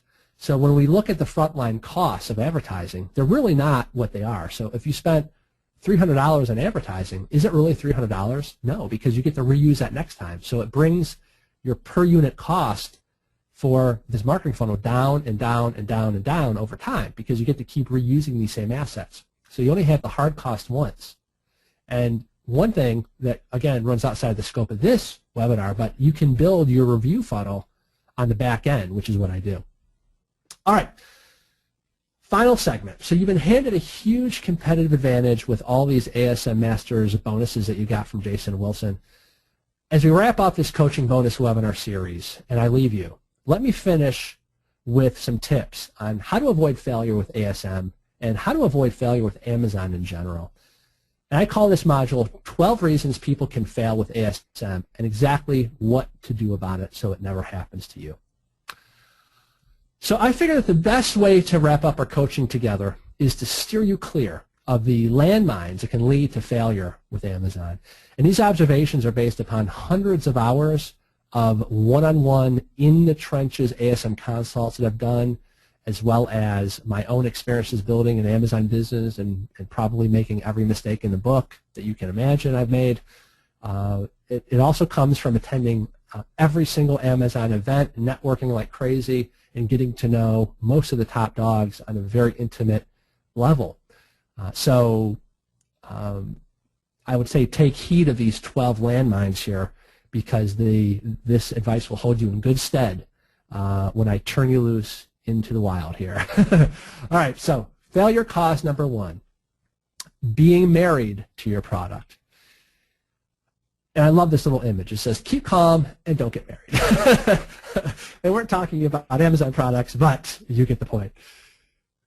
I find this to be the number one cause of early ASM failure. People get married to their product. I can understand why, but don't let this happen to you. Because when you get married to a product, it causes several bad things to happen all at once. You'll be so in love with this that it will blind you to the fact that maybe it's oversaturated, or you'll overspend. You'll justify why. Well, even though the price isn't what it needs to be from China, damn it, I know this is going to do well, so I'm gonna cave and I'm gonna pay much more than I should. You'll overspend. It'll also later on blind you from recognition that it might be a dog ultimately, and that you shouldn't invest any further money, and that you should get out of that, and you should get into product number two as quickly as possible. You won't be able to, because of ever-deepening commitment and emotion, you're going to try to bend the rules to kind of fit that product into the ASM methodology, even though it really doesn't belong, because you've maybe done a market test, you bought a low initial inventory, and it just didn't pop. Next, So pick products in the same way that you would invest in stocks. Zero emotion, objective, viciously objective, in fact, using a set of criteria that removes all emotion. The reason that people fall in love with the product is because they see like a scarcity of product opportunities, I think. So like in other words, they think, this is going to be the one. Marge, pop open a champagne. This is the one that's going to build our mansion. And I think that they feel like there's not a lot of opportunities on Amazon, which cracks me up because I always have the opposite problem. I have too many opportunities. You see, in reality, there are literally, not metaphorically, there are literally thousands and thousands and thousands of product label opportunities out there. Therefore, there's never a need to fall in love with one product, all right? So look at product number one as your education. I've said this throughout this beginner webinar series. This is not going to be your mansion builder. This is your education.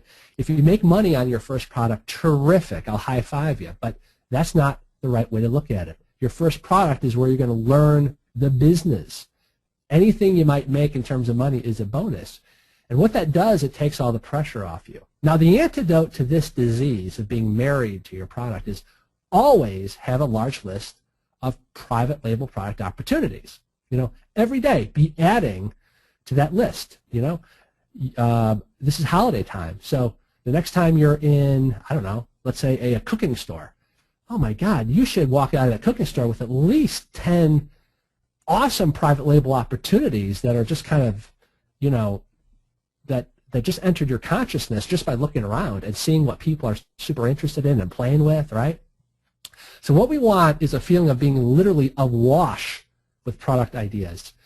And the second antidote is to adopt the mindset that you're going to be releasing several products, not just this one.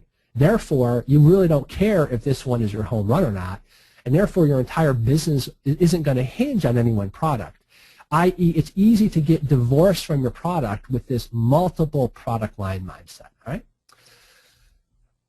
Okay, failure cause number two. And I learned this early on. Ordering too little inventory. Bad mistake. And this was my first mistake. I was overly conservative on my first order. Why? Well, I was nervous, I guess. I don't know. I didn't know what I was doing. But using my marketing funnel that I just shared in depth with you, I was able to quickly rank my product, and then guess what happened? I was out of inventory, damn it. So I got all dressed up with nowhere to go. So I ranked, then ran out of inventory, which means no sales until that reorder came in. And trust me, every day that I was out of inventory, it drove me nuts. So don't repeat my mistake. So here's the antidote.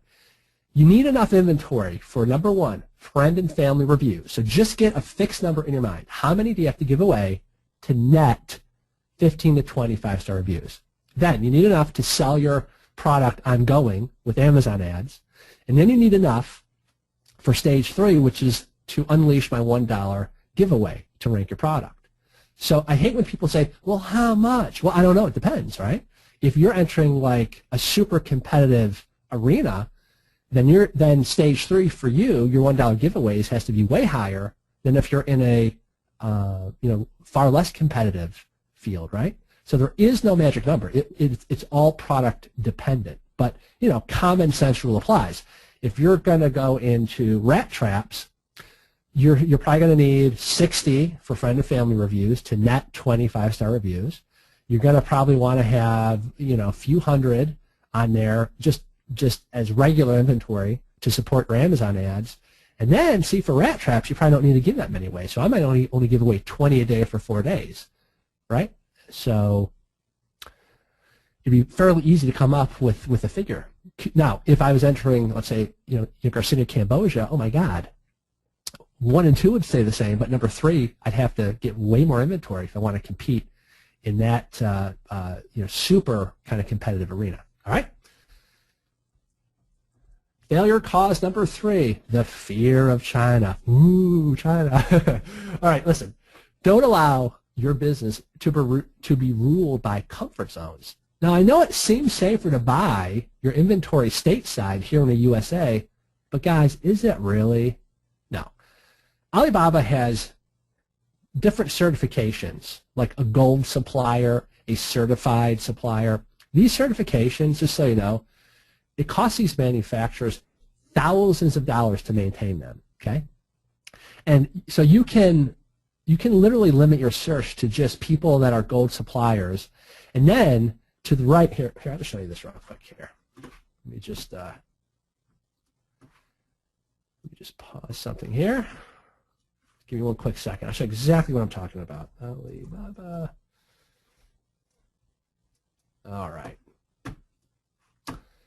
Let's do hummingbird feeder.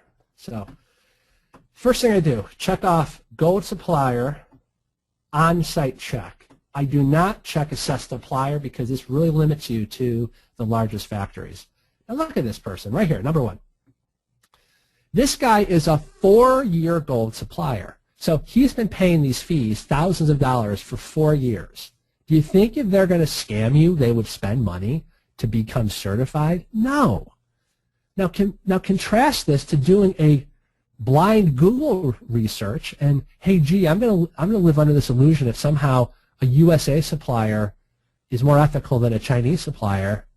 What the hell makes you think that? You're just doing a blind Google search with none of these certifications. So you have just as much of a chance of being scammed from a blind Google search from somebody in the USA, or less of a chance than somebody who paid for these certifications, right? I'm not saying a USA manufacturer or a China manufacturer or a whatever manufacturer won't ultimately, screw you over. It happens in business. But I can tell you I've been screwed over more by USA companies and vendors in my business career than I have by the Chinese. I've had nothing but a good experience with the Chinese. Will I probably get screwed at some point? Sure, it happens, right? It just happens. But I just want you to get rid of this illusion that somehow China is a scarier place than just doing a blind Google search and dealing with USA, because that's just not the case. So China offers the absolute lowest prices on goods. Anybody selling physical products in the USA and then saying they're a wholesaler, they're buying them from China directly, and they're just marking them up on you. So why the hell would you buy from them? You can buy them at a fraction of the price direct from China. Walk into like Michael's Arts and Crafts or Target. 99% of the stuff found on that shelves is made in China, right? And I love this little symbol here of the Chinese Apple logo. Do you like the iPhone? Okay. So do I. So flip it over, and it says, designed in Cupertino, California, but made in China. So if China is good enough for Apple, and they are now officially the largest, most successful corporation on earth. I just read in the New York Times they are valued at $700 billion, which means there are 19 governments, countries, that aren't worth as much as they are. Isn't that insane? if it's good enough for Apple, maybe China's good enough for us. So the antidote is, hey, are you still afraid of China? Well, get over it by practicing with a product that you have no intention of ever releasing. So if you have no intention of releasing, let's say, hummingbird feeders, guess what you're going to do? Just start contacting, contact 20 of these hummingbird feeder suppliers and just hammer them and negotiate with them and take it right to the point where you would normally order, so you just, shake off your nerves and then tackle your real product. Okay? I also filmed a whole video of my entire step-by-step how to negotiate with the Chinese process. It's called How to Negotiate with China. It was filmed live. You can find that in the ASM Masters bonus section under the live seminar videos. All right, let me failure cause number 4, bringing the world of internet marketing into physical products. This is a biggie. Now, I'm not from the world of internet marketing.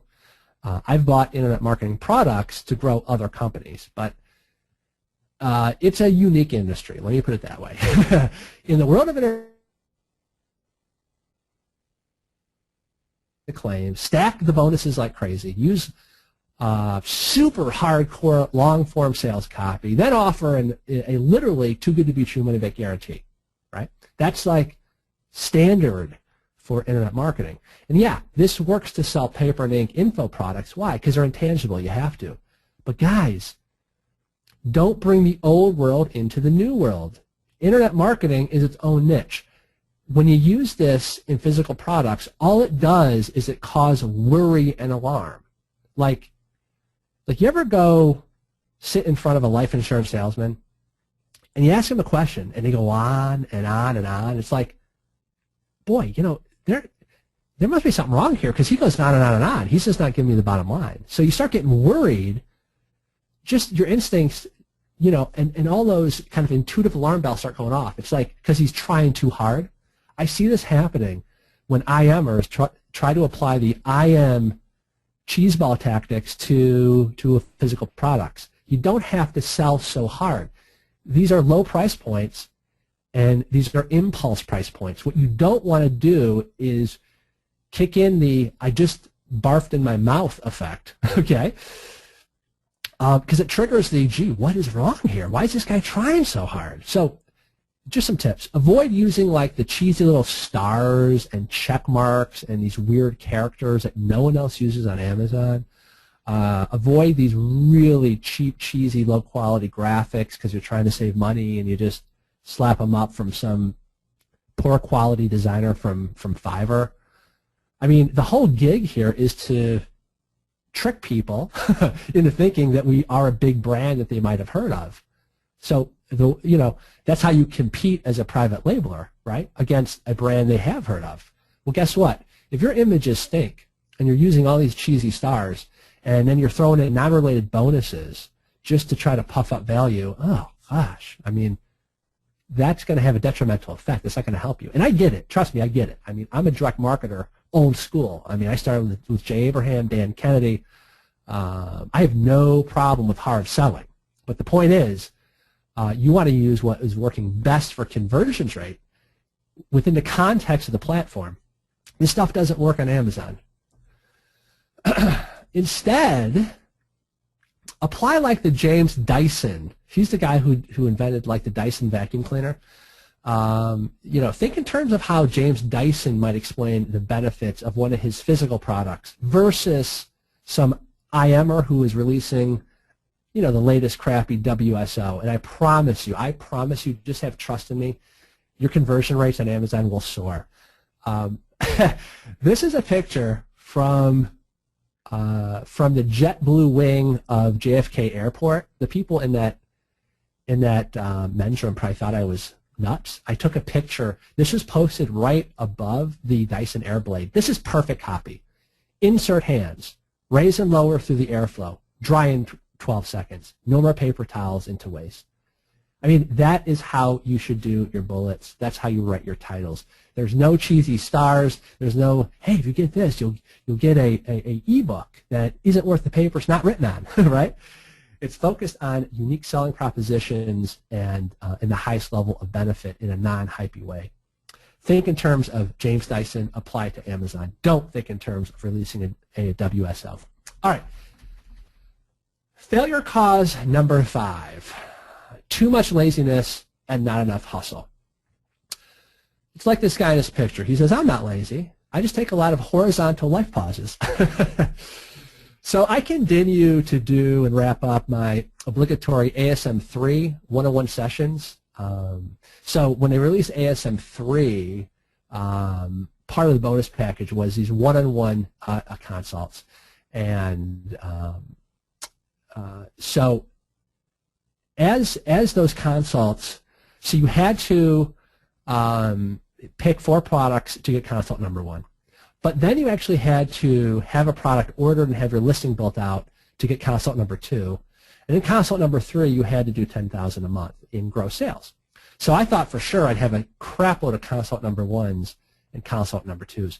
You would not believe how few ASMers ever made it or even qualified for consult number 2. It's crazy. You know, the herd grows slimmer and slimmer when it comes to transitioning from observing from the stands passively versus getting your butt on the field, in the game, you know, playing. And I mean, absolutely no disrespect to anybody on this webinar, but I believe people are way lazier than they think they are. You know, most had full-time jobs or businesses, just like I did. I had a full-time business, and we all had to fit in ASM before or after work. Well, how many do you think had the hustle to wake up at 4 a.m. every day and do whatever it took to make things happy? I believe very few people. And I think it comes down to a low work ethic, low discipline, and flat out being lazy slugs. You know, and yet if I were to ask 1,000 ASMers if they were lazy, not a single one would raise their hand. That's because no one ever thinks they're the lazy one, right? But let me give you just a quick dose of reality. Here is an article that I found very interesting called Top Habits of Wealthy CEOs. The number 1 habit across the board was, number 1, they get up early. I just want to read some of this. Rising early is a nearly universal trait amongst successful CEOs. New Jersey Net CEO Brett Yormark gets up at 3:30 a.m. Virgin America CEO David Cush starts the day at 4:15 a.m. Robert Iger, CEO of Disney, says he gets up at 4:30 every morning. Dan Akerson, the former CEO of GM, says he rarely sleeps past 4:30 or 5 in the morning. The list goes on, but the theme stays the same. If you want to rise through the ranks and join these big players in the business world, you won't do it by staying in bed. Even if you don't know what 4 a.m. looks like, you're missing out on a big opportunity to add more productivity to your day. Rise early and get the workday started right. This extra time will make it easier for you to incorporate the rest of these smart CEO habits. Isn't it interesting? My son has this shirt. It was actually by Nike, and it says "Never Out Hustled." And you know, it's a sports shirt, but I love it. I love that philosophy. Don't ever get out hustled by other people on Amazon. If you're not seeing progress in your Amazon business, I challenge you, wake up 2 to 3 hours earlier every day. No freaking excuses, guys. If you want your life to change, you got to change. So wake up earlier. Yeah, I know it sucks. And use that time that you wake up earlier to take massive action on what? Doing the most effective 80-20 activities. Again, never be out hustled, you know. I know that I'm willing, me personally, I'm willing to outwork my competition. I'll do whatever it takes. When I recently launched 3 brand new products simultaneously, it was not uncommon for me to wake up at 4 a.m. and work until 12 or 1 o'clock. Now, was that a grind for those 2 or 3 weeks? Yeah. You got to do what it takes, though, because, you know, when you're starting a business, it's like pushing a boulder uphill with your nose. You got to put in the time, the work, the effort. You got to get your butts up. You got to stay up late. You got to do what it takes. I believe to be successful in business, and I know, you know, this is kind of the opposite of what you hear in the world of internet marketing, but the most successful people I've met, they work hard, they're focused, they play hard, and look, don't get me wrong, they have a life, but they're willing to put in the long yards when it's game time. And I find that most people give up way too early. And that's why I like to say, guys, you have no competition, because no one's willing to wake up early. Trust me. You know, like I said on an earlier webinar, I think our first webinar in my beginner series, is you could literally airlift the entire ASM course and drop it from airplanes to every single American, and hardly anybody would take action on it because they're lazy. You have no competition, I'm telling you. All right. Failure cause number 6, not getting enough 5-star reviews. This is an interesting one to me. I never thought that this would be an issue, but I find that people, like, they just kind of want to conveniently skip this step. So, like, for example, on the last webinar I did, I gave you, and I was very clear, I said you got to get 15 to 25-star reviews. First and foremost, you can't move on to the next stage or you know, section of the submarine, right, until you get that base of social proof. Yet, right after I said that, somebody asked me a question. Several people said, "Hey, if I just want to just start off with your dollar, you know, with your dollar funnel, blah blah blah blah blah," and I just was like, "Oh my gosh, no, you can't do that. You got to get that base, that initial base of 15 to 25-star reviews will form the foundation of success around which everything else will click." So I know you want to do things faster. I get that. You know, you want to skip right to running Amazon ads, or you want to skip right to running my dollar funnel. You can't do it. You got to get that base. That base of reviews is what will give you then higher conversion rates when you run Amazon ads, when you do the dollar funnel. Don't skip the steps. That's just my opinion. You know, you can do what you want. It's your business, but I care about you guys, and I want you to be successful, and I don't want you to repeat my mistakes that I made. You know, I'm very impatient. Believe me, it's torture for me to wait to get 15 to 20 5-star reviews before I pull the trigger on other things. So the antidote, obviously, is while getting the 15 to 20 reviews does admittedly delay you a couple weeks, and it may tempt you to take shortcuts, don't do it, okay? Because it'll just set you back even further, okay? And again, you guys have zero, I repeat, zero excuses for not being able to get easily 25-star reviews, whether you're in the States or out of the States, because I taught you exactly how to do this with friends and family, or with Craigslist, or with Facebook groups, or with forums. And I even gave you like the sample listing and everything. You have no excuses. Don't you hate when somebody takes away all your excuses? All right, failure cause number 7, taking too long to pull the trigger. It's like this lady says, "I've been overthinking about overthinking again." There's immense value in getting in a game versus passively just, you know, going through the ASM course.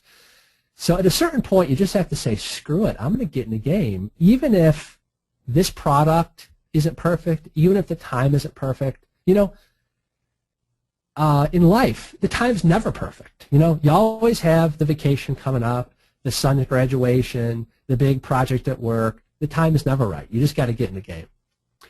And unlike fine wine that gets better with age, the longer you postpone getting in the game on Amazon, getting that product sourced on Amazon, the further you reduce the chances that you'll ever actually do anything in this business. So mission critical, urgently, pick the product, get it sourced, get it on Amazon. Remember, you are looking at that first product not as your mansion builder, but as how you're going to learn this business. So it takes all the pressure off. Okay. The other antidote is to set a firm, absolute deadline date. So let's say you're one of these people that you've been kind of, you know, you got delayed because something happened, and then the holidays kicked in, and you know, look, I get it. You know, I run a business in a real world too. Then here's what you got to do. No matter what, you're going to set a date. You're going to write it on your calendar, and you're not going to put it in pencil. You're going to put it in pen. And on that date, you're going to pick the product, and then you're going to pick the supplier to place your first order no matter what. We call it the gun to your head mindset. Picture somebody held a gun to your head and said, okay, if you don't actually pick the product by this date and then place your order by that date, we're going to pull the trigger. If that was your reality, you would somehow find a way to get it done, would you not? All right. Failure cause number 8, throwing good money after bad. Okay, this is related to being married to your product. What we're talking about here is emotions in the world of business. So one of the biggest causes of ASM failure that I've observed is continued investment into a loser product in a market that maybe is super competitive, oversaturated. You know, essentially what I'm saying here is you're trying to force a dog into being a star through continued investment. That's a bad mistake. You're much better off in recognizing, okay, you know what, I gave it a good college try. I put it through Ben's 3-stop Amazon product launch. It's just not happening. Rather than invest another X, how about I just pick a new product that's far less competitive, and let's try to make that one pop. And in fact, let's set a goal to release several products this year so that the 80-20 can kick in. Because remember, Ben's goal is not to have every product a winner. Ben's goal is a product mix where over time, if you have 10 products, a couple are home runs. The bulk of them are passive income earners where you're going to make a good positive return on your money, base hits, and then a couple are dogs. Maybe you just got unlucky and your first product was your dog. Who knows? Maybe your second product will be a home run or a passive income earner. Okay? So what you want to do, the best indication of a dog versus a star is the marketplace.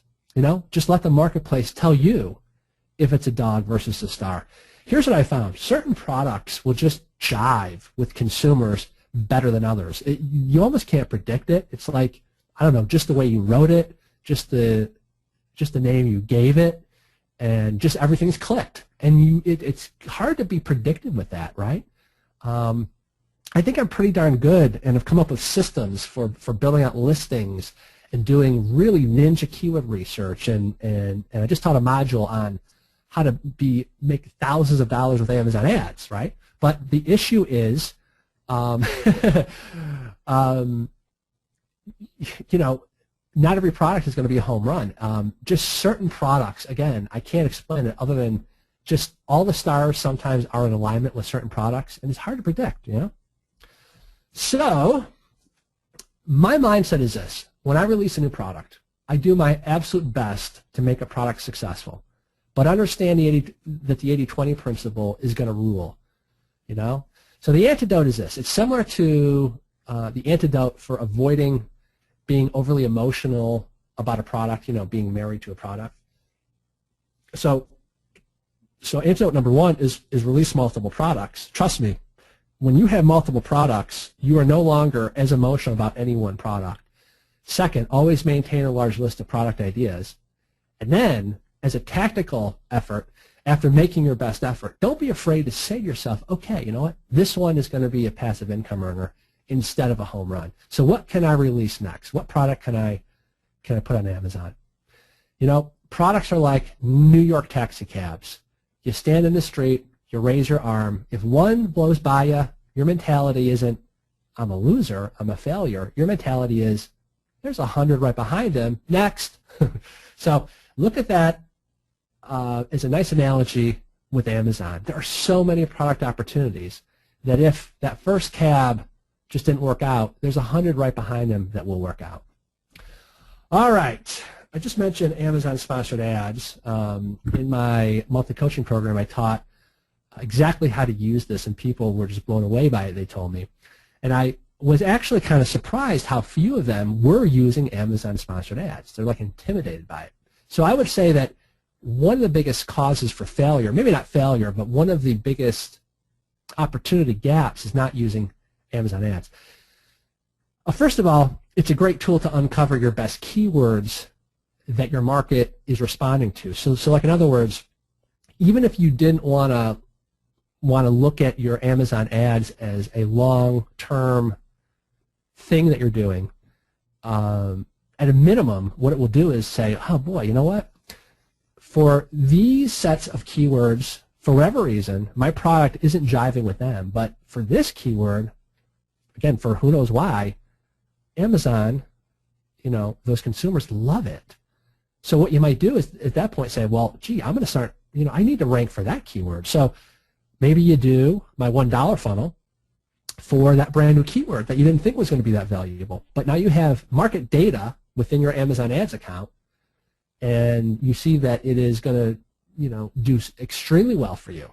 So you target that one keyword, you run my dollar funnel, you target it using the ASM ranker. Okay, so that is a ninja tactic that I just shared with you, that you can dial in a so-so profitable product and make it extremely profitable by getting data from that Amazon ads campaign.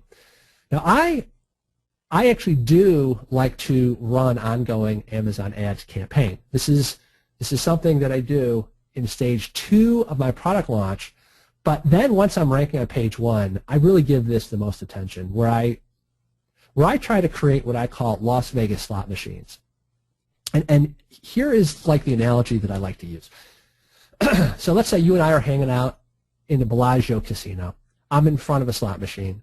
Every time I put in $1, that particular slot machine spits out $3 back to me. Question: if every time I put in $1 into the slot machine, it spit out $3, how long should I play that slot machine? The correct answer is forever. So what I like to do is I like to start my Amazon ad campaign in a way that I'm always looking for that 5% of the keywords that are going to make me 80% of the sales or 90% of the sales. I call those my Las Vegas slot machines, and these are keywords that I'm earning 2 to 1, 3 to 1, 4 to 1 on my money. If I know that every time I spend $1, I'm making back $3, what should your daily budget be? Again, the correct answer should be infinite, right? $1,000, $2,000 a day, whatever it takes, because every time you insert money, you're going to get back, that times 3. So, big picture, you want to be looking at your Amazon sponsored ads as, what are my Vegas slot machines? Where can I really cash in this particular campaign? And the other way to look at Amazon sponsored ads, if you have a languishing product, if you have a product that isn't quite performing how you like, then the solution is to increase its visibility. Well, how do you do that without spending a ton of money? Well, you can run an Amazon ads campaign, and if you bid high enough, you can essentially skip the line and rank on page 1. Now, you won't really rank in the traditional sense, but you'll rank in the sense that you're appearing on page 1 because you bid high enough for that keyword. So it's a good way to boost your visibility and get the financial pump going again, and hopefully start ranking for those keywords. Okay, failure cause number 10. And I almost left this one off because I didn't think this would be very popular, but I felt honor bound to share my insights here. And I would say that copywriting, meaning the skill to write bullets and headlines and emails, sales copy, is going to be one of those skills that you really need to learn and get better and better and better at. It is one skill that will take your Amazon business to that next level.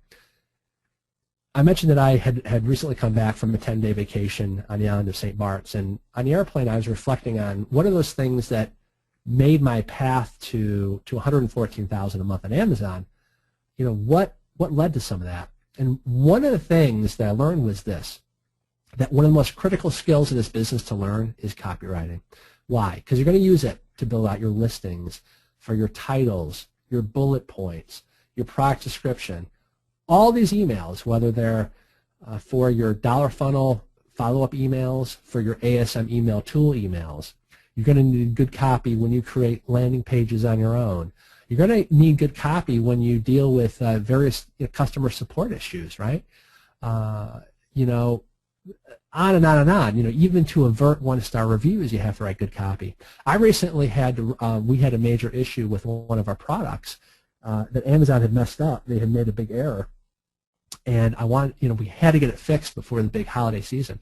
Well, I literally wrote a sales letter, an email, in an email, and very quickly we had that problem fixed. And that's the power of learning to write good copy. So, and good copywriting will play a part even more so when you start to develop your own e-commerce platforms outside of Amazon. Very quickly you're going to build a website where you feature your e-commerce things. You're going to need copywriting skills to make your YouTube video scripts, and on and on and on, for press releases. I could go on. So let me give you a couple books. This will get you a very good foundational base of how to write copy. There's a guy named Joseph Sugarman. I actually got to hang out in a mastermind meeting with him. I'm friends with a guy named Joe Polish. And in like 2003, I can't remember the exact date, but Joe invited me, John Carlton, who's a great copywriter, this guy Joe Sugarman, a bunch of other people. And I got to meet Joe. Joe is one of these guys who is one of my heroes in copywriting. He is a guy who built a very successful physical products company on the back of good copywriting. He was also one of the first guys to use TV infomercials. You might remember one of his products, Blue Blockers. He was so successful using copy to sell physical products. He was able to buy and build, I think it's like a $20 or $30 million mansion on one of the Hawaiian Islands. I mean, the guy walks the talk. So it's called Advertising Secrets of the Written Word by Joseph Sugarman. Very, very good. This is the other guy that I consider one of my mentors. I got to speak at some Dan Kennedy seminars in the 1990s and 2000s when I was doing my practice management company. Dan is a real deal. I consider him one of the best living copywriters in my opinion. This book right here lays out his step-by-step process. It's called The Ultimate Sales Letter by Dan S. Kennedy. Both those books, put those on your reading list. Make that one of your New Year's resolutions. Learn copywriting or improve your copywriting. If you have a good copywriting base, then you might actually have to unlearn some of the hypey style of writing from the internet marketing world. And you might want to shift a bit to e-commerce type of copywriting, because e-commerce copywriting is different than internet marketing copywriting. Okay? All right. Here's an interesting one, and I believe this is a cause for failure. Obsessing way too much about one-star reviews. I have seen people go ballistic on the ASM forums from a one-star review, spend hours upon hours upon hours trying to get it removed, trying to go after the guy, trying to uncover if it was a competitor, going nuts.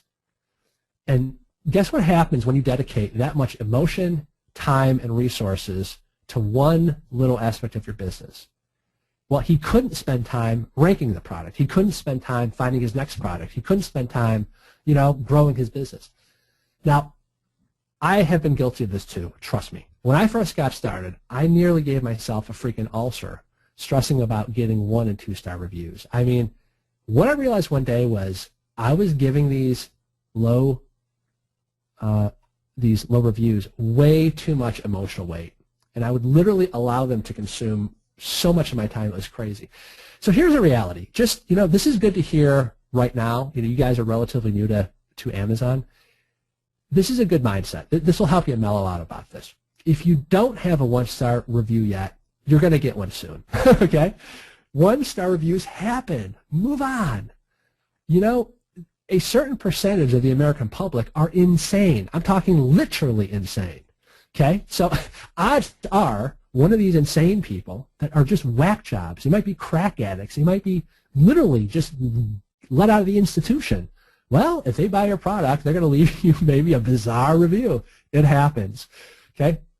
Now, this is what I learned with a little more maturity in this Amazon business. A really successful listing without some negative reviews actually looks overly suspicious to the typical consumer. So, like, in other words, a listing can look too good if all you have are 5 stars. It looks fake to people. So if you're doing any sort of volume, any sort of sales on Amazon, you're going to get 1-star reviews. Move on. Just, embrace them, know they're coming, do your best to turn around a 1-star review through, knock their socks off service. But once you've done your best, move on with your life and refocus on those aspects of your business that you can control. And finally, failure cause number 12 is not building your own assets. Guys, what business are we really in? Well, if you adhere strictly to ASM, we're really in the business of building Amazon's assets, not our assets. With the marketing tactics I've shown you, though, they allow you to take back control to build your own assets.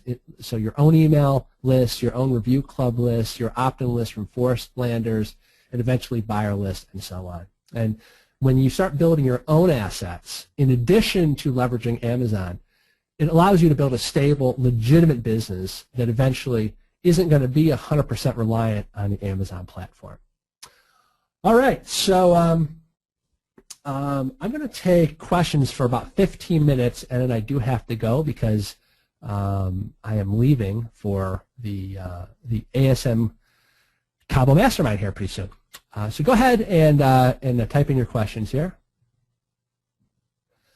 So Rick says, I have a domain of SDG Content Marketing. Is this generic enough for my website name? No, because that has no relevancy. You want something like, you know, blah, blah, you know, Rick's Deals, ricksinsanedeals.com.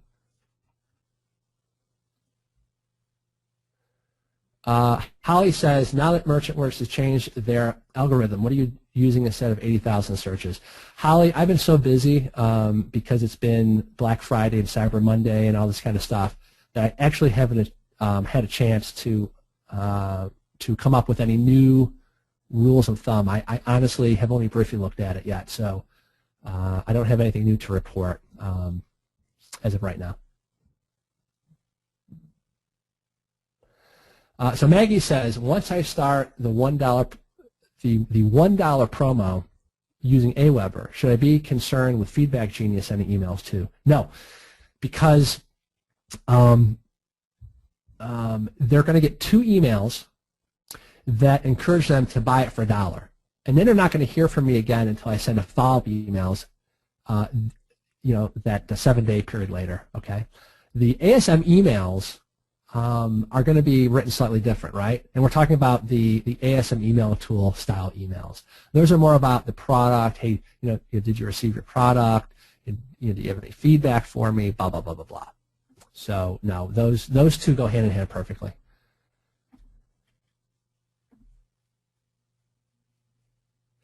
Holly says, in ASM Masters, it's suggested one way to differentiate is to add a bonus. How would you recommend doing it, if not by adding a cheesy IM report? Or are you against this practice?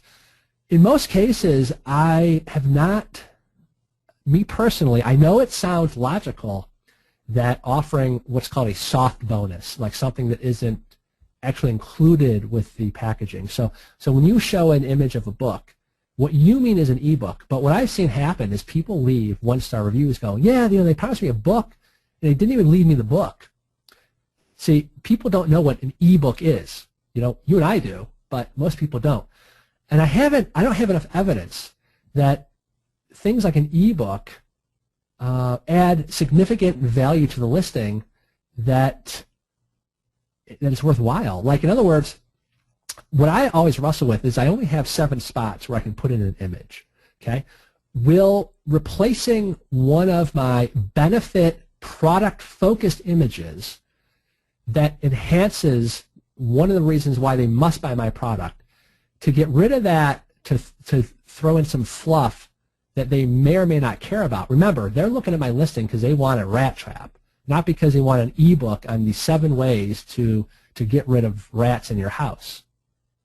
So I don't know. I guess I disagree with that. Yeah, I would not use bonuses unless they have some logical tie-in. I do use bonuses, but I do it in a better way, I think. I don't even advertise them.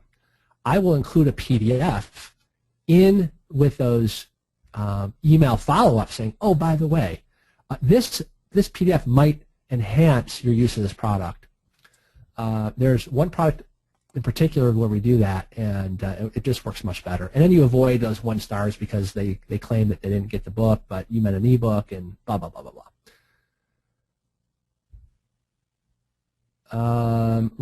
Roman wants some comments on shipping by ocean. Roman, that goes outside the scope of this call. I'm going to try to keep most of the questions related to what we taught today here. Have you done any training on Amazon ads? I have, but not as part of this beginner series. In my ongoing monthly coaching program, I do teach Amazon ads and the best way to do that. How do you edit the images if you don't have Photoshop? Easy. Go to Fiverr.com and contact one of the guys there that do images, and the sort of edits that we're talking about are so freaking easy that they'll do it for $5, probably, same day, super easy stuff.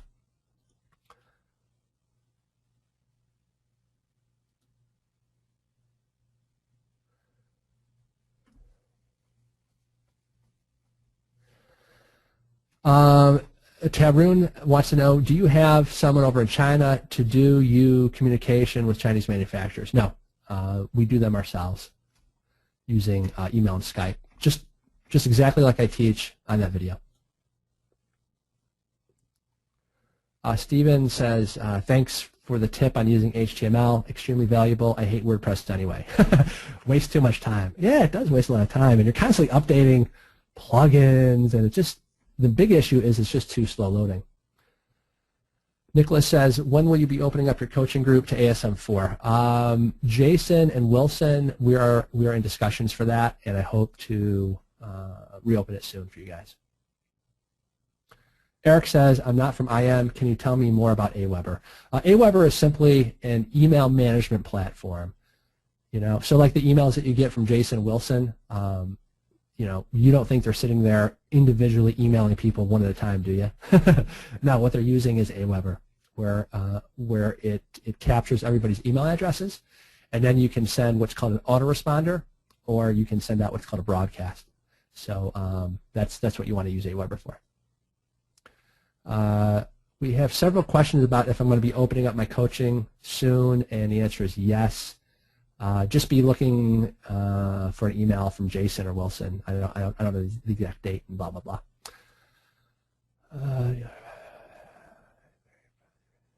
Okay, so Patricia Baker basically is asking, do you release products based around a niche, or just kind of are you throwing a bunch of spaghetti against the wall? Okay, so here is the progression that happens in the real world. Well, okay, ideally you would release products built around one niche, but that's like ideal. But in reality, what I found happens is this: you don't know which niche is going to take off for you. So how my business evolved was, I just got in the game. We released our first product. My second product was kind of related to that first product.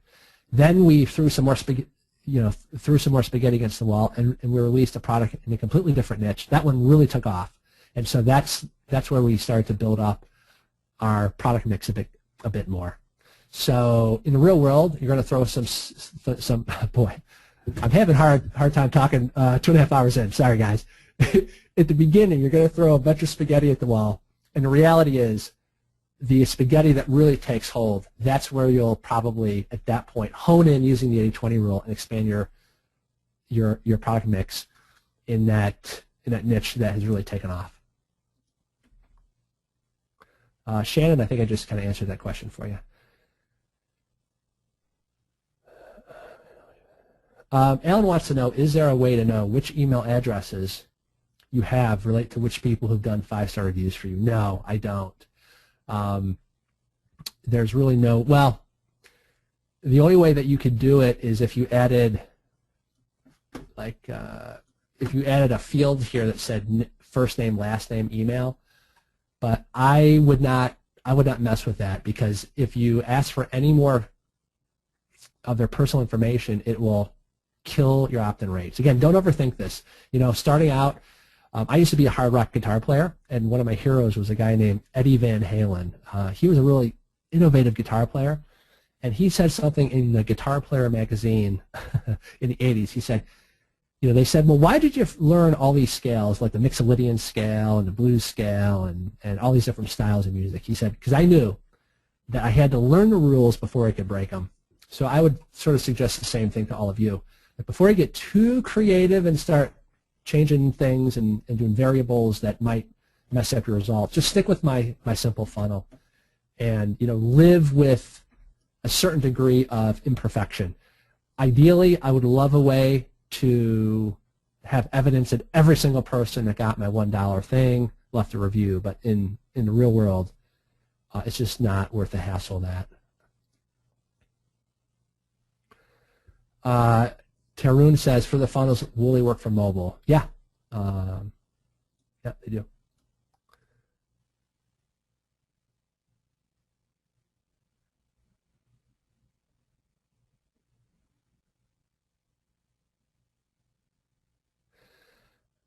Thanks, Brian. He wrote, holy shamoly, I'm an even hackier and older hack than you. Thank you for assuring me that a complete novice can do this. If I wake up at 4 a.m. and hit it no matter how totally intimidated and inexperienced I am. Yeah. So, the big thing to keep in mind is no matter what, don't get stuck. Do not get stuck. Don't wimp out on this. Like, in other words, everybody else, let them wimp out. People give up at the stupidest little roadblocks. Do not allow yourself to get stuck on any roadblock. For example, like inevitably, I've seen it twice now, when we have a new batch of the ASM folks, hundreds of people say, oh my gosh, how do you install the ASM Ranker? I can't figure this out. I can't figure that out. Help, help, help, help, help. And I just think to myself, for $20, they could go hire somebody right now, literally right now, on elance.com or on odesk.com. Literally right now, you could solve this problem. Within 1 hour, you could have it done. You could say, I have this script. I'm going to send you the script and a how-to video. It'll pay $20. It needs to be done within the hour. Only reply if you can do that. Done. Problem solved. Same thing with any of these things. Let's say that you try your best and you're like, Ben, damn it, I just can't figure out how to do yada yada. Run a job on Elance or Odesk, pay somebody $20, move on. Don't get stuck. Trust me, don't get stuck on this stuff. Shannon wants to know, is there some way to sign up for one-on-one coaching with me? Shannon, I really appreciate you wanting to give me more money. So I mean no disrespect at all in saying that I'm not doing any more one-on-one coaching. There is just no leverage in me doing that. Instead, what my one-on-one coaching has morphed into, and my one-on-one coaching is very expensive. It was $500 an hour with a certain minimum. But honestly, it was doing people a disservice because I instead now have a monthly coaching program where we get everybody onto one webinar where I can teach everybody what's working best for me in that format and then answer questions. And that's kind of how the group coaching format kind of came about. I never had any intention of becoming like an Amazon guru coach or anything like that. It literally came out because as a result of I was doing all these one-on-one coaching sessions last year or last spring, and everybody wanted to hire me after doing these one-on-one consults. And so I talked to my wife and we said, hey, let's do a group coaching thing because I'm no longer willing to trade time for money. There's no leverage in that. I can make way more money building my Amazon business. And people kept asking for help. So that's how we came out with the group coaching. And this is not some pitch for the group coaching. Those are my answers to people that several people have asked about one-on-one coaching and the group coaching and how that works. So, all right, let's see. Maggie says, do you personally use the ASM tools? Now, are you talking about like the free tools, like the ASM email tool and things like that? No. And I explained this on the previous webinar, on webinar number 2. I did a segment where I walked through the tools that I use. In the early days, I did use the ASM email tool, but it wasn't robust enough for my comfort level, and it was a bit complicated. So I, instead of using that tool, I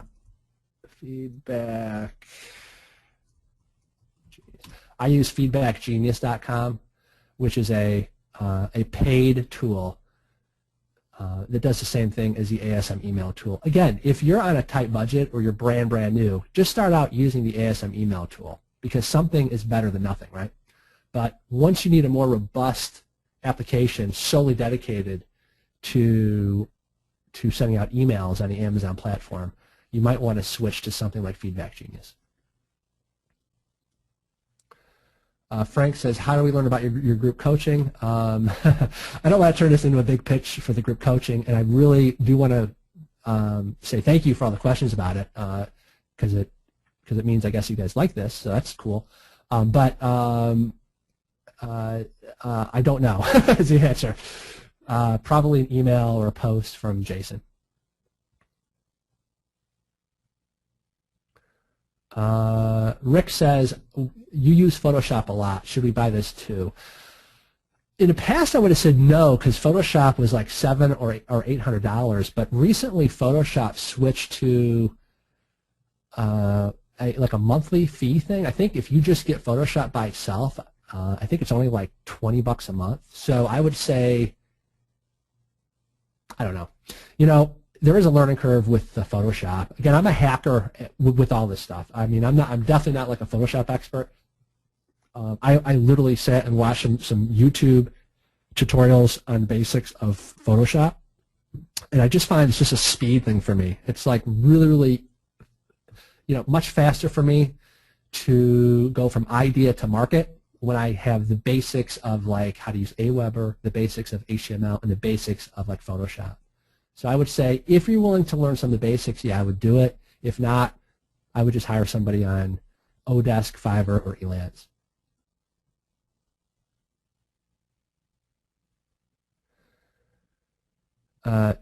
Jack says, so am I correct that we need a hype website in addition to my regular product website?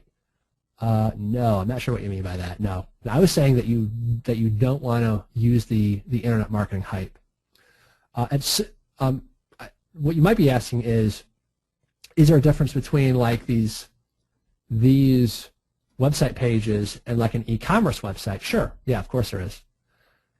You know, you at some point when you gain some traction, you want to do a nice looking e-commerce website, but I definitely wouldn't do it a hype website. You know.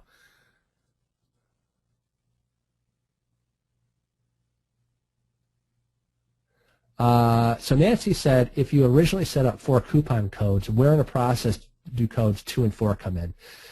Because remember, you're going to be running Facebook ads, and you might, you know, you want to get clear in your mind how many units a day that you're willing to give away. So let's say it's 50 units a day for 4 days. Once, you know, you might go through 50 units in 3 hours as a result of that Facebook ad. So you'd have to stop that coupon code, and you would have to deactivate it. Once you deactivate a coupon code, you can't reactivate it. So what would you use on day number 2? Coupon code number 2. And what would you use on day number 3? Coupon code number 3. Steven says, if we use the ASM4 bonus viral app, where would that fit into your sequence? Well, it doesn't fit into my sequence. Because with the viral app is awesome. It is an option for people that don't have reviews, that don't want to go through the steps that I've taught. Okay, so it's not like where does it fit in. It's more like, am I going to order Chinese today, or am I going to order Italian? You don't order both. Okay, because what the ASM viral app does, which is genius, but it'll get you velocity buys and it'll get you reviews. Well, my steps do that also. So you wouldn't, in my opinion, want to do both. And you'll have more control with a bit more of the hands-on approach that I take. The viral app, by the way, is freaking ninja. I'm not, I don't want to reveal what it is, but it is freaking ninja. So, you know, I have used the viral app and I got really good results from it. But again, it's like you know, it's not something that you would do. You wouldn't do viral app plus the dollar funnel, in my opinion.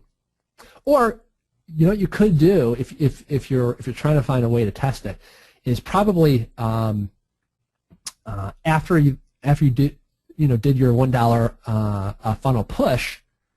If you're not yet ranking where you want to rank, then you might want to add one more wave. Okay, you know, Wilson Matos wave theory. You might want to add one more wave after the $1 funnel, which would be the viral app, and just see if that's the final push that gets you in the top 3 or 4 or 5 spots.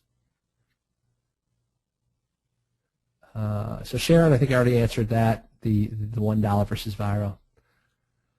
Ann says, do you include flyers for people to go to your website and sign up for a VIP club? The way that I'm building my review club is on the back end of my dollar funnels.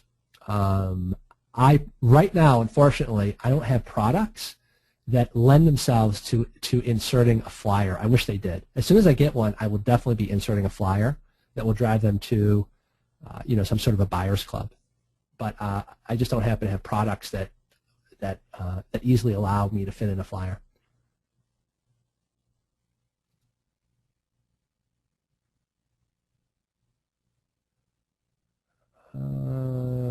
got a ton of questions here. Sorry, guys. I'm going to kind of have to skip around. Are certification photos on products a good idea for one of the 7 photos? A proof of product safety. So by certification photo, do you mean like third-party lab tested?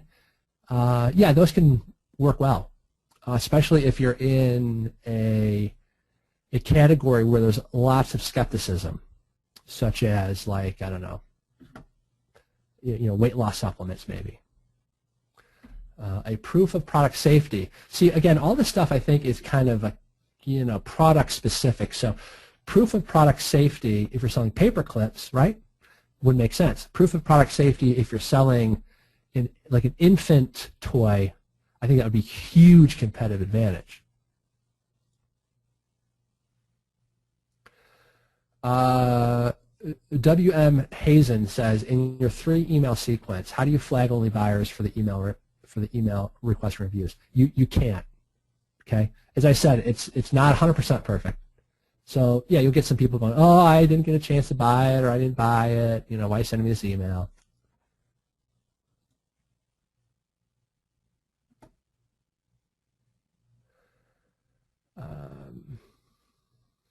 Cam says, what percentage of people getting the $1 giveaways are leaving reviews? Roughly 20 to 30%, roughly, and it does depend on a product. So like I've noticed, I've helped out friends and I've helped out clients. For certain like product categories, you get a much higher take rate of reviews. So there's certain like for products. Well, let me just make this up. If you're selling, let's say, paper clips, where it's much harder to write a 5-star rating review as opposed to some awesome dog product like dog shampoo that helps dogs that have sensitive skin. Just intuitively, you're going to get 5-star reviews and just overall reviews at a much higher rate where the passion index is higher. So the passion index will be higher for like people that are into sports, probably, yoga, people that love yoga, dog lovers, but, people that are trying to lose weight may or may not, right? It just kind of depends.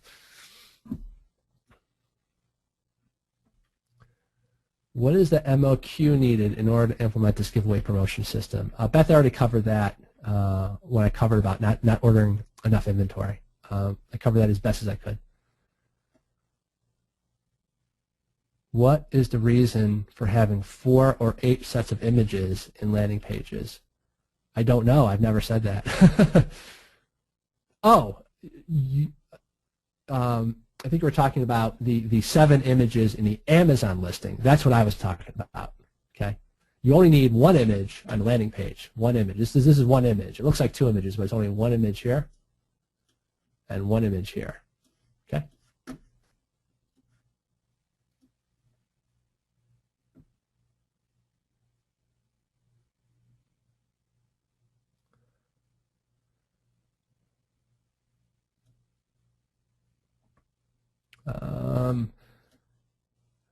We've had several people, again, ask about how to join the ongoing coaching I have.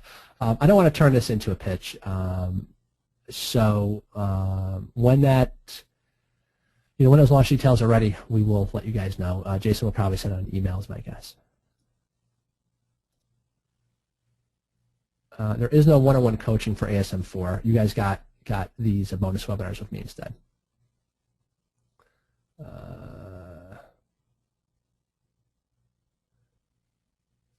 Rick says, in your example, would Ben's Amazing Deals also be your product logo? Well, I don't use a product logo on my landers. It's that domain, Ben's Amazing Deals, and it's not my domain, by the way. So, ricsamazingdeals.com is just something that sounds good for that particular promotion. But, I'm not going as far as to making like a logo or a brand for it. It's just solely to just drive traffic from that Facebook ad to these landers. It just sounds better than it's just congruency, right? So if you take somebody from an awesome deal on Facebook and they glance up at the URL and it says blah blah blah awesomedeals.com, it's very congruent. You know, it's more believable.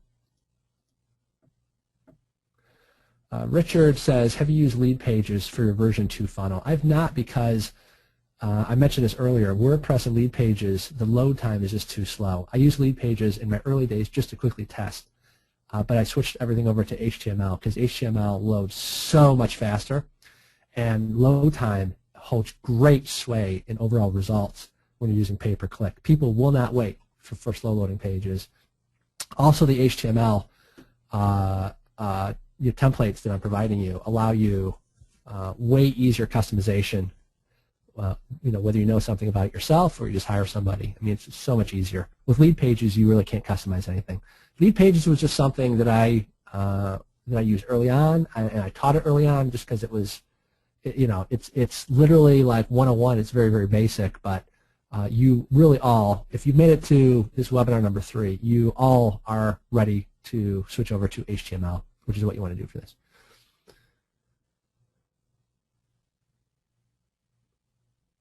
Mark says, I've gone through all my contacting suppliers. I'm just about to order samples, but I've just noticed the product is on the list of 47 not to use. Should I revert to one of my other 2 products I selected?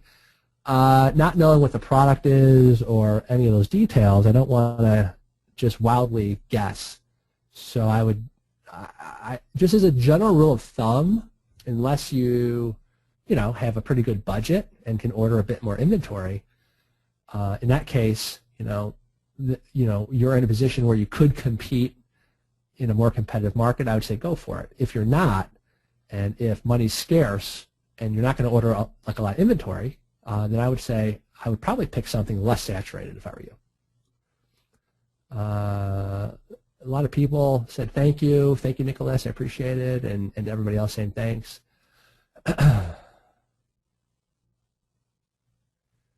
Sahan says, how many hours of sleep do I have? What time do I go to sleep? All right, well, I'm a practitioner of something called transcendental meditation, which I don't talk about a lot. But all it is just it's probably the most researched form of meditation. It's not a religion. It's nothing weird.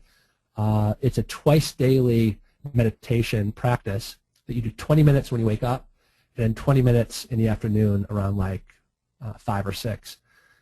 And I found that ever since I started TM several years ago, my clarity, my focus went way, way up. My burnout went way, way down, and I needed less sleep overall. So some form of relaxation technique, or I mean, I would recommend transcendental meditation to anybody who's interested in learning meditation. It can be learned very quickly, and like my mother-in-law has been doing it for over, I think, 50 plus years at this point. Yeah, it's really, really helps with focus in business and not needing as much sleep. And after I do a webinar like this, which is frankly coming on almost 3 hours, for most people they'd be brain dead, and I am brain dead, by the way, usually afterwards. But when I hit my meditation time, just that 20-minute practice, I just feel like a new person, like I recharge my batteries, back to 100%. So, for what it's worth, that's something that you guys might want to look into. All right.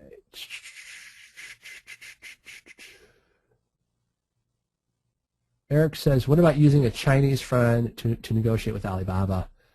Well, why don't you just negotiate with Alibaba? That way you learn the skills. I mean, they all pretty much have workable English. So unless you have a good reason to have basically, are you talking like an interpreter? Like you might want to bring them in as later on, after you've already placed the order, to just kind of coordinate shipping times and some of the nuances of English that might not translate well. But I don't think, I've never used a Chinese a translator. Samira says, do you think copywriting being a big problem with all the new crackdowns on Amazon? No, I love it. I love it because, see, everyone that is coming from the internet marketing world uses these very hypey, super long titles, super long bullet points. So I love these crackdowns because it means that those of us that are better at copywriting, those of you that are willing to learn it, that's going to be how we compete, because you have to pack more benefit into less characters. So that's a good thing, not a bad thing. Ralph Johnson had a question about my Facebook ads daily budget. Again, I just showed the Facebook setup just kind of as a bonus. I didn't want to get into all the subtleties and nuances of it. So just as a general rule of thumb, I'm testing multiple audiences, and I'll typically set a daily budget of anywhere from $15 to $20 per day per audience.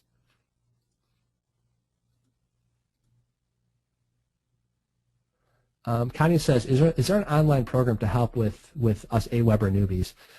No, YouTube is a great resource. Pretty much any skill, like how I learned Photoshop, I just went over to youtube.com and I just typed in Photoshop, how to blank. There's tons of free tutorials on YouTube on how to use AWeber, and AWeber itself. AWeber is very easy to use, by the way, so don't be intimidated by AWeber. But AWeber is something that you can watch their own tutorial videos that they include, and you'll learn it very quickly.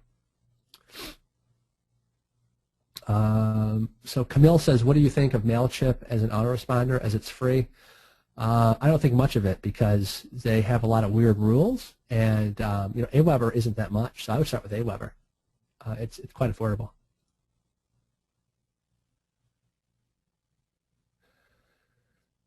Carrie says, what if we start to get only 3-star reviews from our giveaways? Okay, so when I get a question like this, I always ask, is that an objection that you just invented, or is that something that actually happened to you? Because it's never ever happened to me. And if you started getting 3-star reviews from your giveaways, then you didn't follow my system, because I said that the first and foremost should come from friends and family, right? And then if you're outside the U.S., it should come from like an affinity market. So you'd find a Facebook group or a forum, and where you build that relationship with them, and you have them review it. But if you're getting 3-star reviews from the giveaways, that tells me that you have an inferior product, and or that you didn't set the context for this being a 5-star review by having that friends and family base first. Again, I'm not trying to pick on you. I'm just saying that, my gut tells me either you're just inventing this as a concern, but it hasn't happened, and it won't happen because it never happened to me, or if it is happening, you legitimately might have an inferior product, or you skipped one of the steps. You didn't have that base of 15 to 20 like I strongly suggested.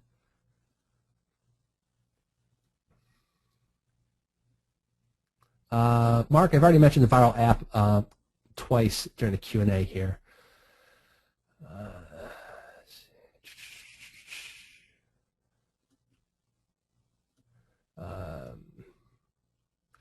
Amy says, stuck on the ASM Ranker, go to outsource this sucker today. Awesome, yeah, do it. Just outsource it, Don't allow yourself to get stuck on anything, because we are really in a unique time in history where you can hire anybody to do almost anything for cheap. So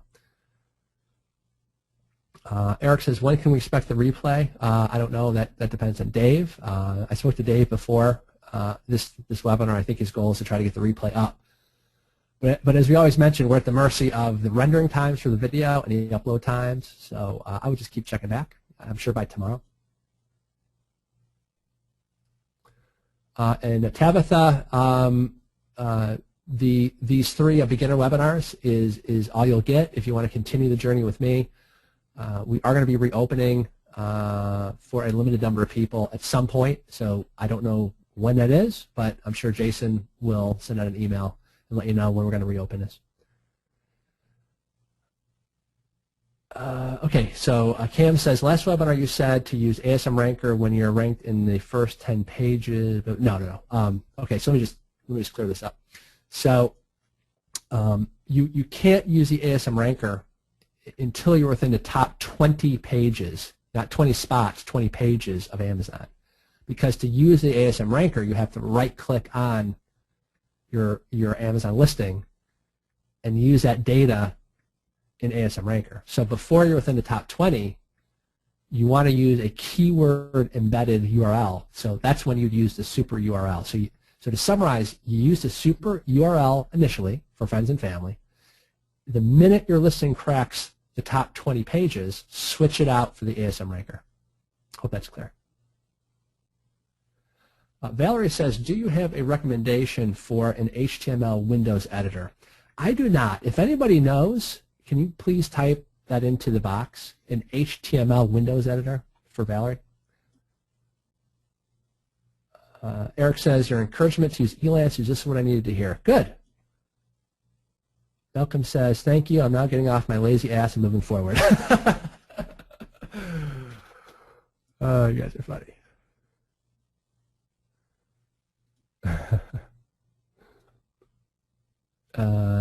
James says, I can't find your China video in the bonus section. All right, let me try to find this for you real quick.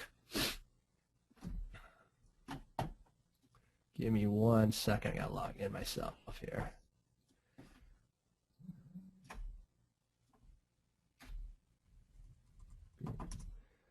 Okay, I think this is the link. Okay. So you go to your bonuses right here. And you're going to live event recordings right here. See that? Click here to access. And mine is the one that says this recording is Ben Cummings session. It's this one right here. So July 2014, session 2. Jade Campbell says Photoshop and Lightroom together are $10 a month for both. Whoa, man, they have really come down in pricing. So if it's only $10 a month, you might want to just do it that way.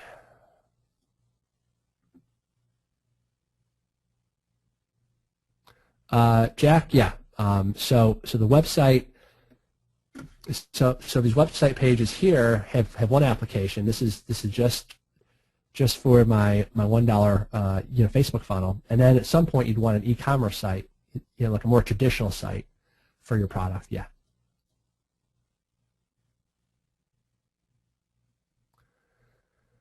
So Timothy asks, if you already have a simple website for our company, he says he does, should the promo funnel web landing pages be subdomains of the primary domain or a separate domain with an appropriate name for the promotions? Okay. Well, just for sheer speed, if you already have like let's say you have a dog product called doggiesrus.com, sure, then go ahead and throw it up as a subdomain just for sheer speed purposes. But at a certain point, if you're going to be offering like a dog product and then a kitchen product and the supplement, you want something more generic.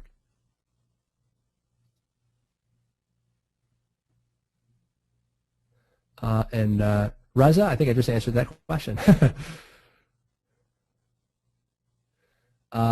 Manjeet says, if we don't rank after 4 days of selling our product for $1, do we do another 4 days until we do rank on the first page?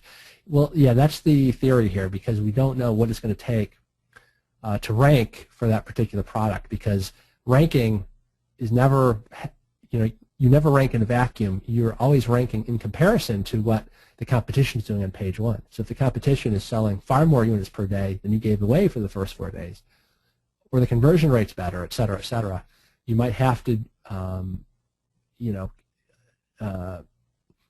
keep viewing this as, okay, well, how many 4-day waves do I have to roll into shore here for me to start ranking on page 1? And I'll just mention something about this, by the way. Sometimes when you try to rank for what you think is a good keyword, you start getting sales for a different keyword, because what you'll find is that this marketing funnel is like the tide that rises all ships.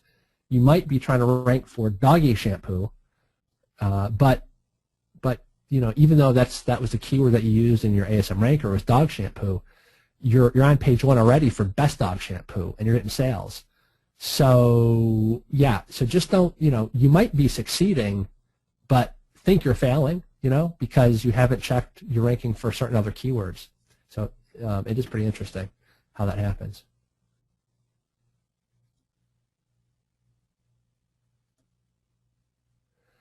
Does a viral app work for UK, Germany, etc.? I don't know about that. You'd have to ask. You'd have to post that in the ASM Masters. I'm not like affiliated with the viral app.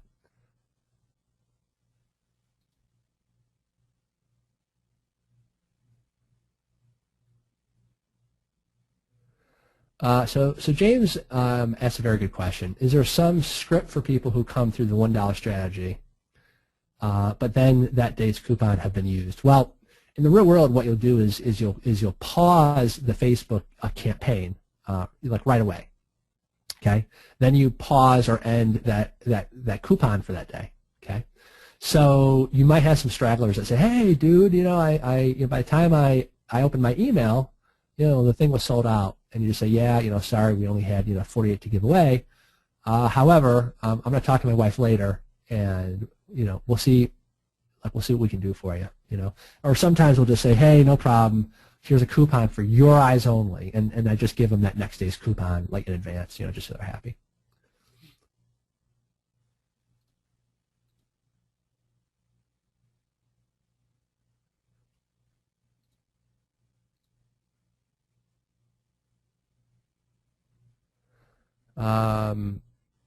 Someone wrote, "When would I trademark my product? Is it important?" Well, I actually do think it's important, but I don't think it's important as early on as a lot of you think. So, like in other words, if you had $1,200, I'd rather spend that $1,200 in the early days to rank a product than to try to trademark a product that might end up being a dog. So once I have evidence that I think that product will do well, at that point, I definitely do, and have, start that trademark process.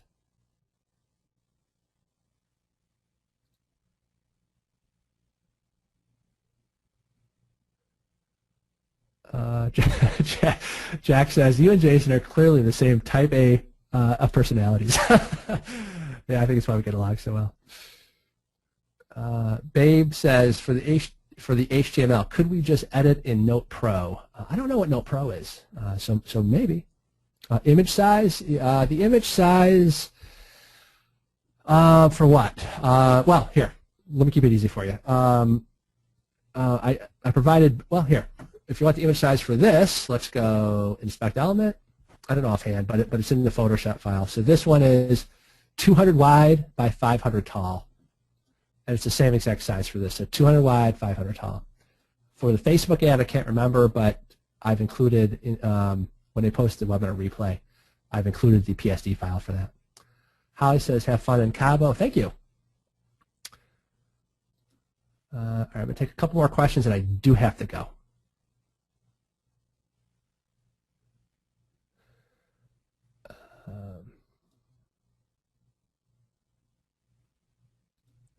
I'm just skipping around to find something. Thank you. Thanks. Guys, I don't mean to skip over all the thank yous. I am reading them. I really do, really do appreciate it. And also, just like last time, if you guys like this, I love all the shouts out like in a Facebook group. So I read all those, and they always make my day. So if you liked it, please post something there. Thank you. Let's see. Gary says, "Do you buy a new hosting package for every product?" No. So like this one that I showed you here, that currently today is $3.58 a month. This is for unlimited domains. So if you had 100 different websites, it would still cost you the exact same amount. It wouldn't. So like in other words, it's not $3.58 per domain. That's a total price for unlimited domains. You could have 500 domains in here. It would still cost you, roughly $7 a month normal.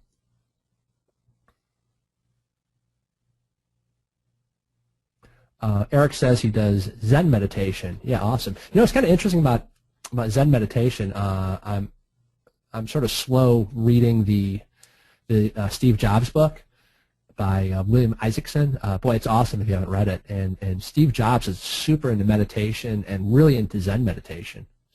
He was an interesting character, man.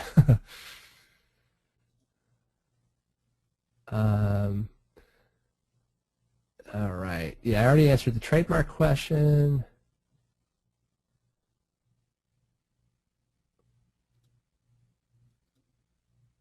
Michael says, how did you learn TM? Okay, so we have TM is in trademark, and we have TM is in transcendental meditation. I'm assuming you mean transcendental meditation. The way it works is you have to do it one-on-one, and you'll understand why when you go through it. But it's not a religious thing at all. It's not it's not a cult. All it is just a technique, similar to like Zen meditation. But the Transcendental Meditation, you would find a local teacher, and you would just contact that local teacher.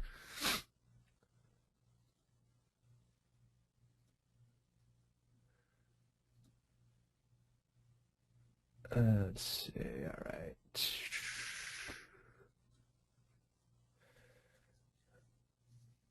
Evan wants to know what the ASM Masters Cabo trip is. Okay, so this is something that unfortunately it's already too late to join, but a couple times a year, Jason and Wilson put together a small mastermind group that meets in Cabo. And so they scheduled 2 back-to-back ones. So I'm there during a busy month. You know, I'm a big Irish Catholic family. So the holidays is very busy for us. But they all kind of scratched their heads and said, "Okay, you're going to be where for 12 days?" Yeah.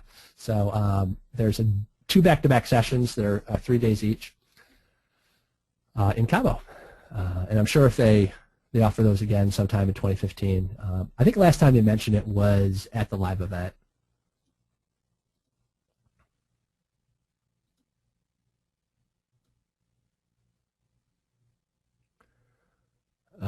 Beth says, "Thanks, Ben. This is awesome. It makes me rethink my whole strategy. I need to focus on less competitive, perhaps lower priced products so I can have enough money to order a larger quantity and have enough to give away and generate reviews." Beth, I think that's a good insight to take away, because if you're going to go into a very competitive market, you have to be well funded. I mean, that is a reality of it. And, it's not just Amazon. It's just that would be true for business in general. If you wanted to compete or try to rank a website in Google for weight loss, is going to be much harder than for rat traps. So yeah, I think that's a good insight. James says, "Is Cabo cleaned up since the hurricane in October?" James, I hope. All right, guys. I'm going to call it a day here. As always, I really, really appreciate you guys, hanging on as long as you guys do. You guys are freaking awesome. And let me just say this: some final words of advice here. First, big picture. I just want to say thank you so much for allowing me into your world for this brief period of time, for these 3 beginner webinars, and to share some of my Amazon tactics with you. I really hope you've enjoyed these 3 webinars. I hope that I've given you some certainty that you can do this too. And I'm 1,000% certain that if you work hard, you focus, you wake up a little earlier, you keep learning, that you'll be very, very successful in this business. And lastly, I just want to leave you with a quote: "The best revenge is getting rich," says Frank Sinatra. So those bosses you hate, or those people that thought you were crazy buying ASM, getting rich is the best revenge. All right, folks. Hey, thanks so much for all the positive words and all the enthusiasm and Facebook and all the great shout-outs that you guys are always posting in there. It means so much to me. And on behalf of myself and my wife Emily and everybody at Rapid Crush, I just want to wish you much success in this crazy Amazon business. Thanks so much.